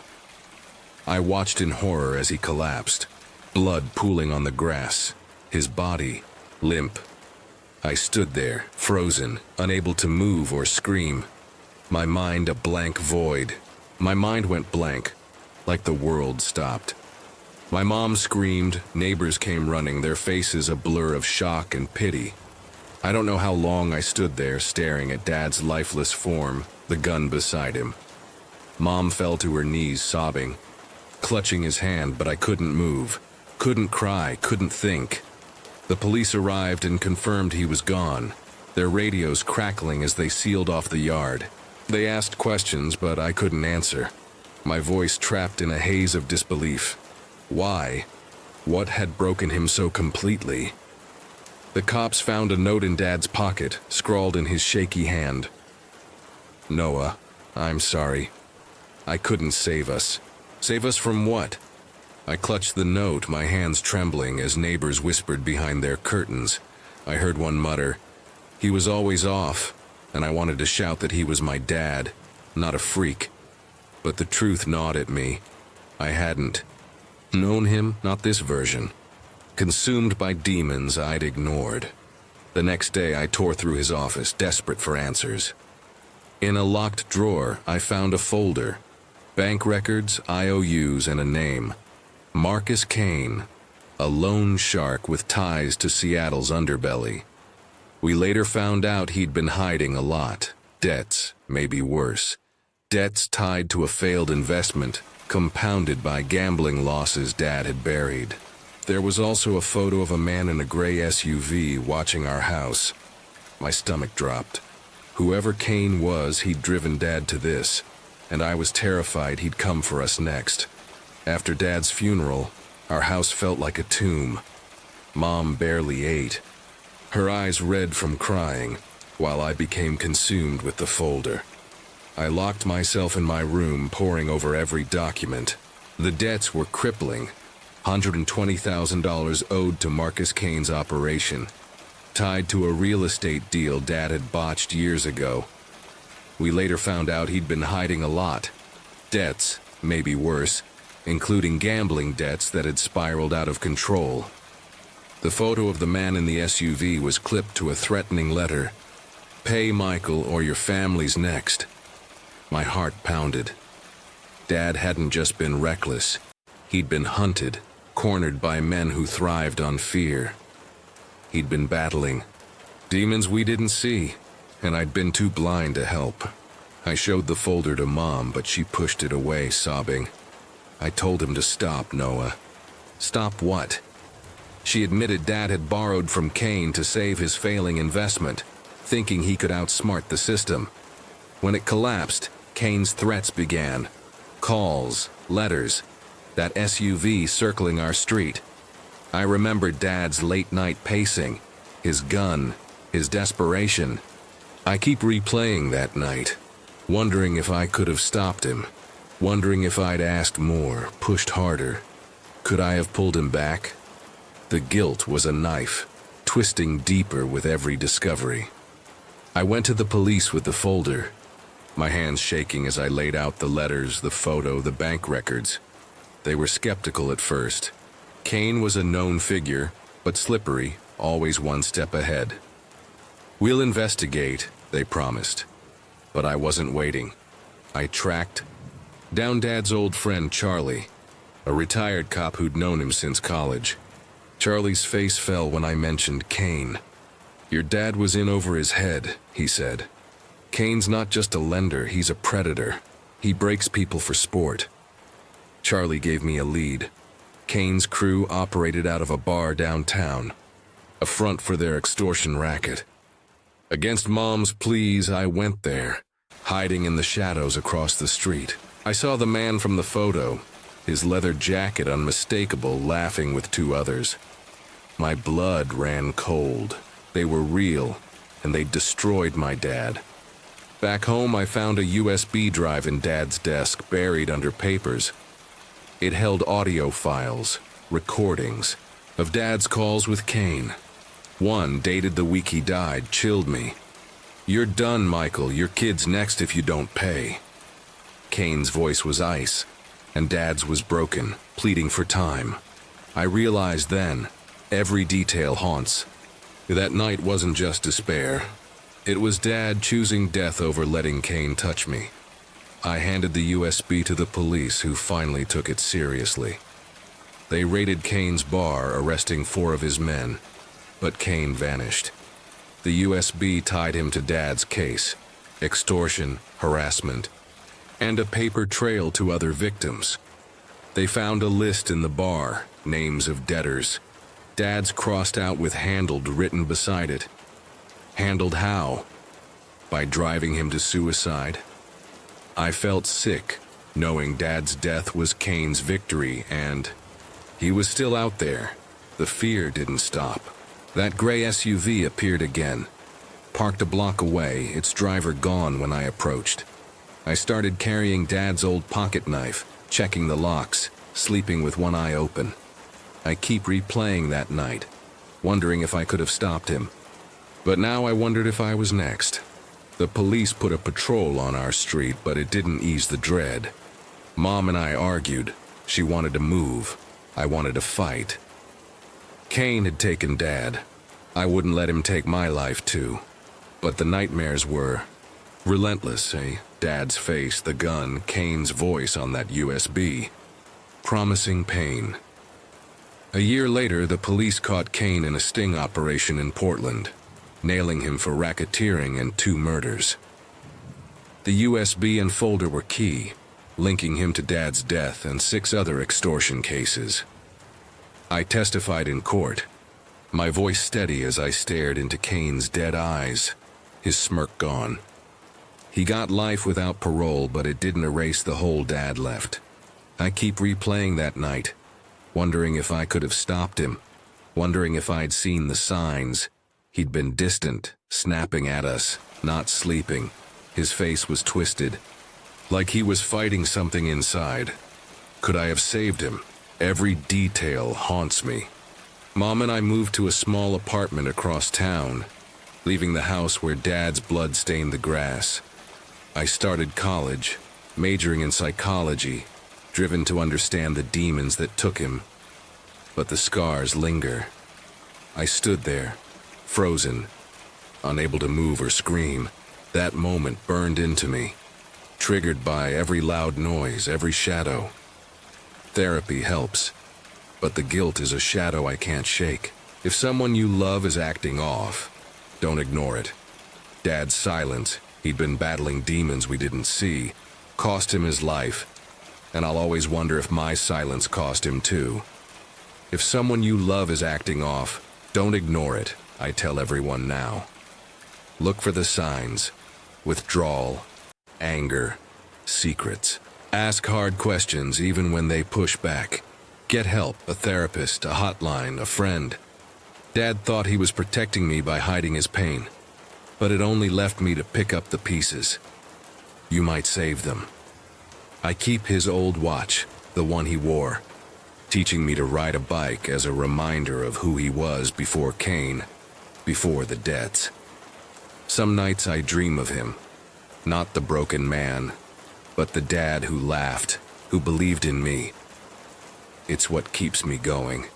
Cain's gone, but his shadow lingers. I still scan for that SUV, still flinch at unfamiliar cars. The police say we're safe, but I'll never feel it. Not fully. My story isn't just about loss, it's a warning. If someone you love is acting off, don't ignore it. Break the silence, fight for them because the cost of waiting is too high. Dad's last words, "I'm sorry, Noah," echo in me. A plea I couldn't answer then. Now I answer by living, by speaking, by making sure no one else loses what I did. The Sarta world's full of Cains preying on the desperate, but it's also full of Noahs, people who can change the ending if they're brave enough to try. The knocking starts at 11:43 p.m. Slow, deliberate, like someone testing the door. Thump, thump, thump. I'm alone in our creaky house on the edge of a sleepy Ohio suburb, the kind of place where the nearest neighbor is a half-mile away, hidden by pines. I'm 12, frozen on the couch, the TV's glow casting shadows that twist like claws. The knocking stops, then starts again, louder. My heart hammers. No one visits this late. No one should be here. I'm Lucas, and tonight's the first time. Mom's left me home alone past dark. When I was 12, I was home alone one night. My mom had to work late and I was flipping through the radio stations when I heard the news report a prisoner had escaped from the county jail just a few miles from our house. The words hit like a punch. A convict, armed and dangerous, last seen near the woods behind our street. Mom's a nurse working the graveyard shift and won't be back till dawn. I'm supposed to be brave, but that knocking, it's not the wind, it's not a branch, it's something. Our house is old, with windows that rattle and doors that groan. Mom said to lock everything before she left, and I did. I kept checking the doors and windows to make sure they were locked. But now, with that knocking, I'm not so sure. I mute the TV, straining to hear. Silence, then another thump. My mouth goes dry. The radio's still on, looping the same report. Suspect is 6'2", tattoos on both arms, considered extremely dangerous. Do not approach. I grab the phone to call Mom, but it goes to voicemail. I'm alone and something's outside. I creep to the front door, my socks silent on the hardwood. The knocking stopped, but my pulse hasn't. I grabbed a kitchen knife from the block on the counter just in case I needed to defend myself. The blade feels heavy, too big for my hands, but it's all I've got. I check the deadbolt, still locked. The windows secure, but the radio keeps droning. The escapee, identified as Victor Crane, was serving life for armed robbery and assault. Last seen near Route 17, 3 miles from Oakwood. That's us.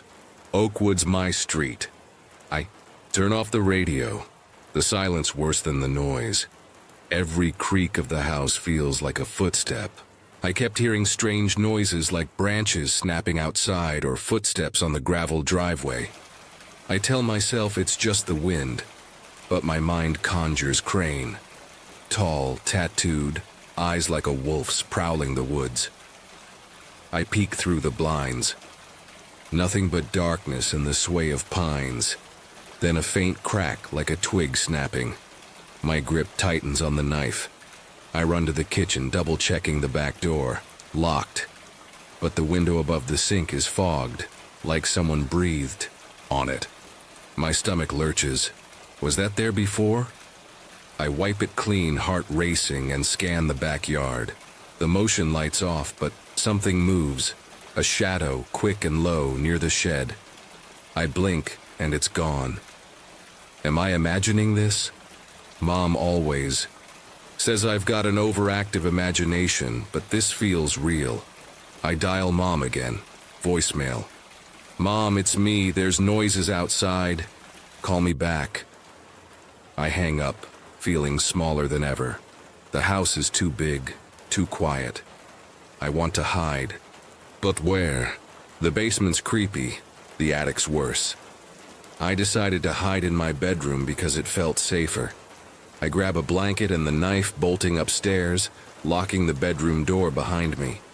The bed's my fortress now, but the noises follow. Faint, rhythmic, like someone pacing outside. I'm under the covers, the knife clutched to my chest, every sound amplified. The noises kept getting louder and I was convinced it was the escaped prisoner trying to get inside. A low scrape, like metal on wood, comes from downstairs. My breath catches. Is that the back door? I strain to listen, but the house groans, masking the sound. I want to check, but my legs won't move. What if he's already inside? I peek out from the blanket, the room lit only by my alarm clock's red glow. The door's locked, but it feels flimsy, like a gust could blow it open. Then a new sound, thud, thud, thud, like boots on the porch. My heart's in my throat. I crawl to the window, staying low, and part the curtain. The backyard's dark, but the shed door's ajar, swinging slightly. I swear I locked it yesterday, did I? I grab my phone, hands shaking, and text Mom. Someone's outside, please come home. No reply. I'm about to call 911 when I see it, a smear of mud on the hallway floor leading from the stairs. My blood runs cold. That wasn't there. An hour ago. I inch toward the door, knife raised, and peek out. The mud trail stops at the bathroom, where the window's cracked open, just an inch. I slam it shut, locking it, my mind screaming, he's been here. I retreat to my room, barricading the door with a chair. The noises stop, but the silence is worse, like the calm before a storm. I huddle on the bed, knife in hand, imagining Crane's face, his tattoos snaking up his arms. The radio said he attacked a family years ago, broke into their home.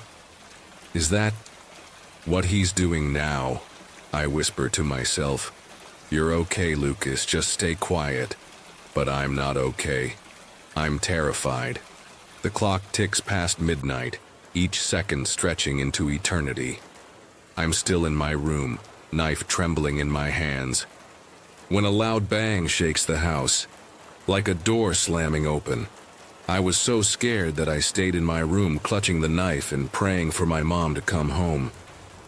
I bite my lip to keep from screaming, tears stinging my eyes. Footsteps echo downstairs, heavy and deliberate. It's him.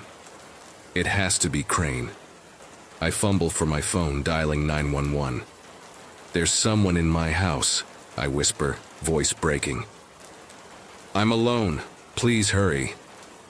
The operator tells me to stay hidden, but the footsteps get closer, creaking up the stairs. I shove myself under the bed, dust choking me, the knife slipping in my sweaty grip. The hallway light flickers on, casting a shadow under the door, a pair of boots pausing right outside.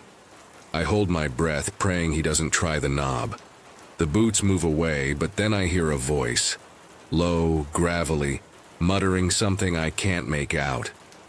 My heart stops. Is he talking to himself or someone else?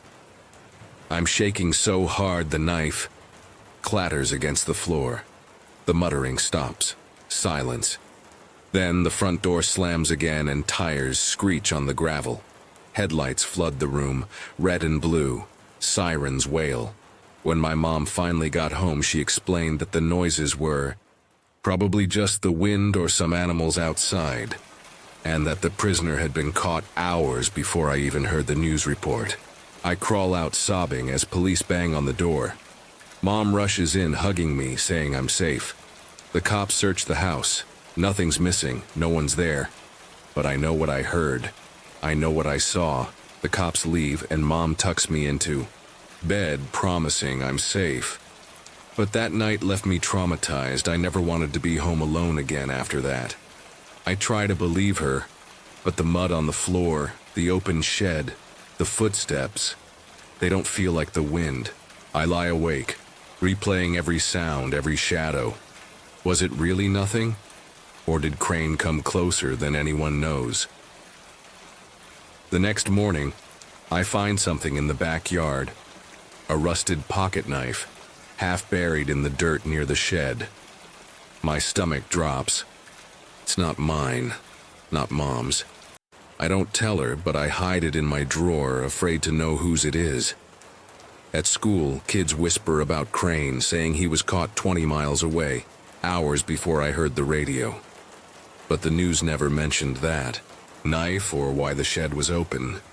I start searching online, finding old articles about Crane's crimes. Break-ins, assaults, a family terrorized in their home. One detail chills me. He always carried a pocket knife, his lucky charm.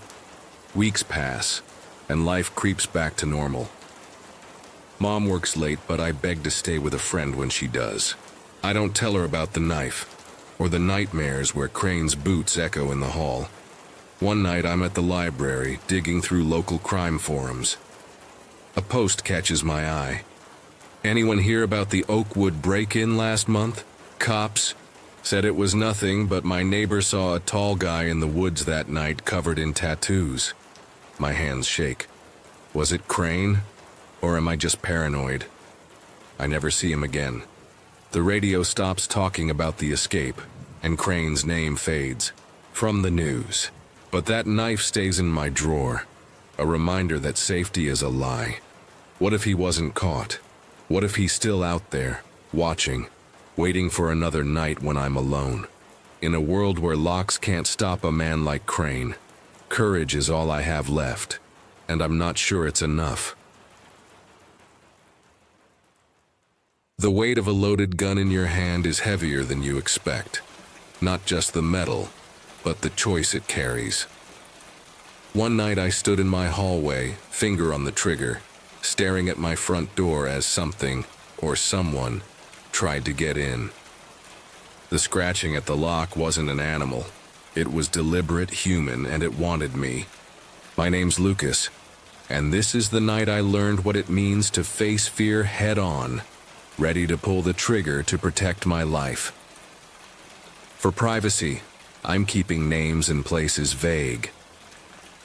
I lived alone in a small house on the edge of town, a quiet spot where neighbors kept to themselves. I'd always been cautious, maybe a bit paranoid, checking locks, keeping a shotgun under my bed. That night I'd heard noises outside. Footsteps, whispers, then silence. It wasn't the first time. For weeks I'd noticed odd things. Tire tracks in my driveway, a cigarette butt on my porch, shadows moving past my windows. I grabbed my gun, heart pounding, and waited. The noises stopped, but I couldn't shake the feeling of being watched. I'd installed a security camera, but it kept glitching, showing static or cutting out entirely. That night the scratching started, slow, methodical, like someone testing the lock. I stood frozen, gun raised, ready to fire if the door gave way. My phone was dead, the landline silent. It was just me, the gun, and whatever was out there. The scratching stopped, but my pulse didn't. I inched toward the door, shotgun steady, sweat beading on my forehead. I whispered, "Who's there?" but got no answer. Silence was worse. It felt like a predator waiting to pounce. I checked the peephole. Nothing but darkness. Then, a faint tap on the window made me spin. Gun raised. The noise moved. Now, at the back door, then the side window. Whoever it was, they were circling, testing every entry. My mind raced. Burglar? Stalker? Something worse? I'd lived here 2 years, never had trouble, but the past month had been different. I'd found a note on my car, "I see you." I thought it was a prank, but now I wasn't so sure. I flipped on the porch light, hoping to scare them off. The bulb flickered, then died. My heart sank. I knew I'd replaced it last week. Someone had tampered with it. I backed into the living room, eyes darting between windows. A shadow flitted past, too quick to track. I dialed 911 on my backup phone, but the signal was dead, jammed maybe. Panic clawed at me, but I forced it down. I crouched behind the couch, gun trained on the door, waiting for the inevitable. Minutes felt like hours. Then a loud thud, metal on wood. They were trying to break in. I shouted, "I'm armed! Get out!" No response, just another thud, harder this time. The door frame splintered. I tightened my grip, ready to fire. The door held, barely. Footsteps retreated, crunching gravel outside. I didn't lower the gun, not yet. My camera app pinged, a delayed alert. Grainy footage showed a figure in a hoodie, face obscured, prying at my lock with a tool. They'd stopped when I shouted, but they didn't leave. They were still out there waiting. Dawn broke, but the fear didn't fade. The police arrived hours later, too late to catch anyone. They searched the yard, found footprints, but no suspect. The door frame was cracked, the lock scratched.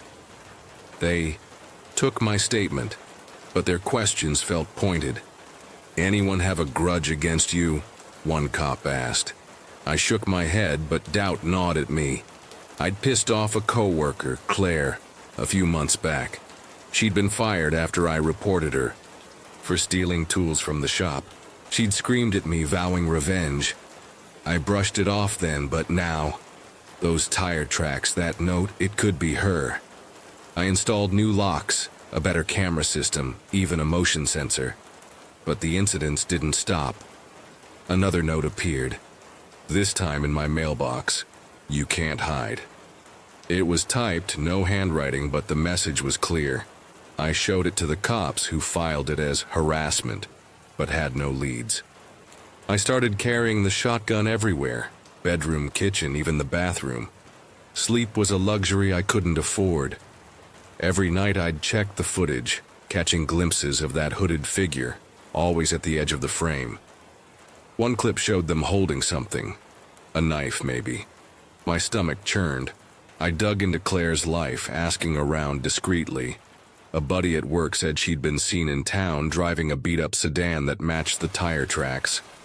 I gave the yelp. Cops her name, but they found her at her mom's house, claiming she'd been there all week. No proof, no arrest. Still, I knew it was her, or someone she'd sent. The notes kept coming, each one bolder. "I'm closer than you think." I was trapped in my own home, a prisoner to fear with a gun as my only ally. The tension was a noose, tightening daily. I barely left the house, jumping at every noise. Then, one night, the motion sensor screamed to life. My cameras showed the hooded figure again, this time at the back door, jimmying the lock. I grabbed the gun, hands shaking, and shouted, "I see you, leave or I shoot." They froze, then bolted into the dark. I called the cops, but they found nothing. Just another note taped to my door. Next time. My blood ran cold. This wasn't harassment anymore. It was promise. I set a trap. I rigged a floodlight to the motion sensor, hid a second camera in the bushes, and waited, gun ready. 2 nights later, it worked. The light blazed, catching the figure mid-step. It was Claire, her face clear on the new camera, a crowbar in hand. I yelled through the window, "I've got you on tape, Claire, it's over." She dropped the crowbar, eyes wild, and ran. I sent the footage to the police, who arrested her the next day. They confirmed she'd been stalking me, leaving notes to scare me. Claire confessed, driven by rage over her firing, wanting me to suffer. But the story didn't end there. During her interrogation, Claire hinted at a partner, someone who'd helped her, maybe watched my house when she didn't. The cops found no evidence, but I wasn't convinced. I checked my cameras one last time and saw a second shadow, just out of frame. It was brief but real. Someone else was out there and they hadn't been caught. I sold the house, moved to a new city, but the fear lingered, a constant companion. I'm in a new place now, but I'm not free. I still check my locks, my cameras every night. The shotgun's gone. I couldn't keep it, not with the memories. It carried. Claire's in jail, but that second shadow haunts me. Was it real or just my paranoia? The cops closed the case, but I've seen cars idling near my apartment, headlights flicking off when I look. I don't know if I'll ever feel safe again. I've learned fear doesn't need a face, it's the unknown that cuts deepest. Trust your instincts. They're usually right. Claire taught me that, and so did the shadow I'll never identify. The night I held that gun changed me forever. I was ready to pull the trigger to end a threat, but what if I'd been wrong?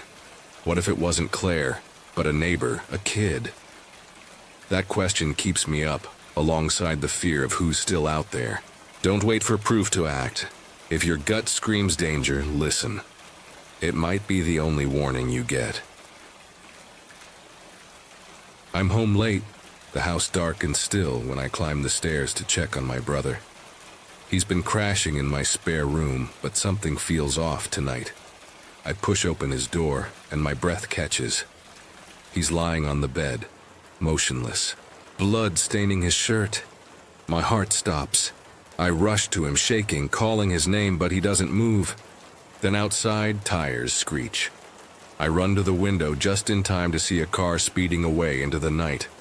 Was it a hit and run, an attack, or something worse? This isn't just a bad night. It's the start of a chilling mystery that will unravel. Secrets I never saw coming. Will I find out who did this to him, or am I next? One thing's clear. That car wasn't random, and it's not done with us. I'd been living in this modest house in a quiet corner of upstate New York for a couple of years, a place where nothing ever happens. My older brother, Matt, had been staying with me for a month, trying to get back on his feet after a rough patch. Lost job, bad breakup, the works. He was a mess but family, so I let him crash in my spare room. That night, I'd worked late. At my graphic design gig, getting home around 11 p.m. The house was dark, too quiet, and a strange unease settled in my chest as I locked the door behind me. I called out for Matt, expecting his usual grunt from the couch, but there was nothing. The silence felt wrong, heavy. I figured he was asleep, so I headed upstairs to check on him, my footsteps loud in the stillness. I pushed open his bedroom door and my heart stopped. Matt was lying on the bed, motionless, his shirt soaked with blood. His face was pale, eyes closed, and for a horrifying moment, I thought he was dead. Blood was everywhere, on the sheets, the floor, his hands. I rushed to him, shaking his shoulders, shouting his name. "Matt, wake up!" My voice cracked. Panic flooding me, but he didn't stir. I fumbled for my phone to call 911, my hands trembling so badly I nearly dropped it. That's when I heard it. A low rumble outside, followed by the screech of tires. I ran to the window, just in time to see a car speeding away down the street, its taillights vanishing into the night. My mind raced. Was that car connected to this? Had someone hurt Matt and fled? I couldn't tell the make or color in the dark, but the timing felt too perfect to be a coincidence. I turned back to Matt, checking for a pulse. It was faint, but there. Thank God he was alive. I dialed 911, my voice shaking as I explained. My brother's hurt. There's blood everywhere, and I just saw a car drive off fast. The operator kept me on the line, asking questions I barely processed while I pressed a towel to Matt's chest, trying to stop the bleeding. His shirt was torn, the blood sticky and warm. He wasn't moving, and every second felt like an eternity. Paramedics and police arrived in a blur, lights flashing, voices shouting. They rushed Matt to the hospital, leaving me with a cop named Officer Daniels who took my statement. "You saw a car?" he asked, scribbling notes. I nodded, describing the screech and the taillights, but it wasn't much to go on. The house Felt like a crime scene, bloodstains on the floor, cops poking around. Daniels asked about Matt. Did he have enemies, debts, anything that could explain this? I didn't know. Matt was a mess, sure, but he never mentioned trouble like this. The cops' questions planted a seed of doubt. What had happened to my brother? Was it an attack or something else? I couldn't shake the image of that car speeding away like it knew something I didn't. Matt was in surgery when I got to the hospital. Critical but stable. The doctor said he'd been stabbed. A single deep wound to the chest, but he'd pull through if there were no complications.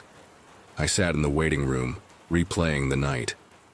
I'd found Matt lying there, blood all over, and then that car had peeled out right after. It wasn't random. I felt it in my gut, but who would want to hurt him? I called our sister, Clara, filling her in. Matt's always been reckless, she said, her voice tight. He might have pissed someone off. Her words stuck with me. Had Matt brought this into our lives? Back home, I couldn't stay still. The bloodstains were still there, a grim reminder. I scrubbed the floor, trying to erase the horror, but my mind kept going back to the car. I checked the street outside, hoping for clues, but found nothing. No tire marks, no witnesses. The neighbors were asleep when it happened, oblivious. I started digging into Matt's life. He'd been cagey lately, dodging questions about where he went at night. Had he gotten mixed up with the wrong people? I found his phone in his room. Cracked but working. There were texts from an unknown number. Pay up or you're done. My blood ran cold. Was this a debt gone wrong? I called a friend, Nate, who worked as a security consultant. I showed him the texts and told him about Matt lying unconscious, covered in blood, and the car that sped away. Sounds like a targeted hit, he said, his tone grim. Those texts? Extortion or a deal gone bad? You need to watch your back. His words chilled me. Was I in danger too? I gave the texts to Daniels, but he was skeptical. Could be anything, he said.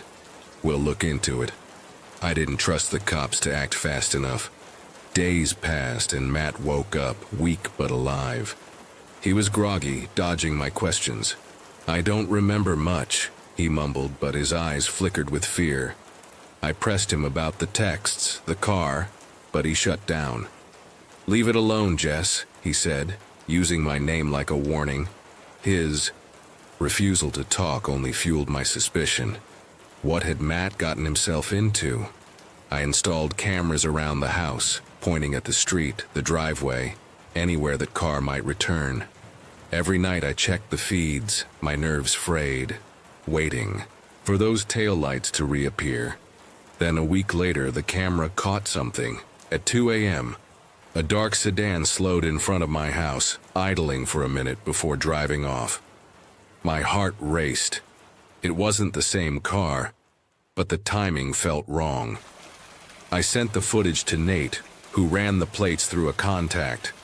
The car was registered. To a guy named Caleb Reed, no record. But Nate dug deeper.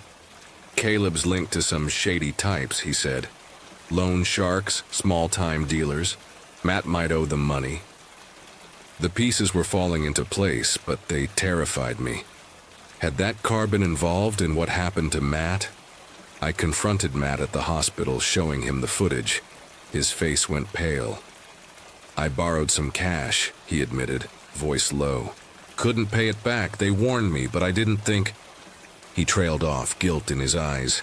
I was furious. He'd brought this to my doorstep. Who are they? I demanded. He wouldn't say, just begged me to drop it, but I couldn't. I'd seen that car flee after finding Matt bloodied, and now another was circling my house. This wasn't over. Nate suggested we set a trap, leave the house dark, make it look empty, and watch. I agreed, my fear outweighed by anger. That night, I hid in the garage with Nate, watching the camera feed. At 1 a.m., the sedan returned, parking across the street. A man got out, Caleb, I assumed, carrying something shiny, maybe a knife. My heart pounded as he approached the house. I grabbed a crowbar, shouting through the window, "I've got a gun and I'll shoot." Caleb froze, then sprinted back to the car, peeling out. The bluff worked, but my hands shook. He'd be back. The police were useless. No evidence to tie Caleb to Matt's attack. I gave them the footage, but they said it wasn't enough. Nate kept digging, finding Caleb's hangout, a dive bar downtown. Against Kate's pleas, I went with Nate to scope it out. The place was rough, filled with hard-eyed men. Caleb was there, talking to a guy I didn't recognize. I snapped a photo, my hands sweaty, and sent it to Daniels. "Check this guy," I said. The cop sighed but promised to look. Days later, Daniels called. They'd picked up Caleb for questioning, but he claimed he was just driving by my house. No charges stuck. Matt was discharged, moving to Clara's place, still refusing to talk. I felt betrayed. He'd nearly gotten us both killed. Then, a note appeared in my mailbox. "You're asking the wrong questions." No signature, but it was a threat. My stomach churned. Was Caleb working alone, or was there a bigger player? I upgraded my security, new locks, better cameras, and alarm. But the note kept me up, crowbar by my bed, waiting for the next move. Fear became my shadow. Nate couldn't find the other guy from the bar. No name, no trace. Matt's silence gnawed at me, and I was a wreck, checking cameras hourly. Kate pushed us to leave, but I needed closure. Then, at 3 a.m., the alarm screamed. I grabbed the crowbar, checked the feed. A figure stood in my driveway, taller, no hoodie, not Caleb. My heart stopped. I shouted, "I'm armed and I'll shoot." He stared, a glint in his hand, definitely a knife. I yelled again. He ran, vanishing into the night. The police found nothing, just my word. Nate watched the footage. "Not Caleb," he said. "Could be his boss or someone else. You're in deep." His words hit hard. I thought Matt's debt was the issue, but this was bigger. A network, targeting us. I started packing. Kate was right. We had to go. But first, I needed answers. Nate found the bar guy's name. Vince, a loan shark with a violent streak. We went to his last known address, a warehouse. It was empty, but a photo was taped to the wall. Me, at my front door, unaware. My knees buckled. This wasn't just Matt's mess. It was a hunt. Nate's police contact raided the warehouse, finding more photos. Not just me, but others in town. Vince was running a debt collection ring, using violence to enforce payments. Matt's trial was pending, but Vince vanished, no charges. The cops called it progress, but I felt exposed. Kate and I moved to a new city, leaving the house behind. The cameras, the crowbar, the fear. I tried to let it go, but one night my phone buzzed, an unknown number. The text read, "Debts don't disappear." I deleted it, but the chill stayed. I still look over my shoulder, wondering if Vince is out there or someone else. That night changed me. I thought Matt's blood was the worst of it, but the real terror was what followed. Knowing someone's watching, waiting for their chance.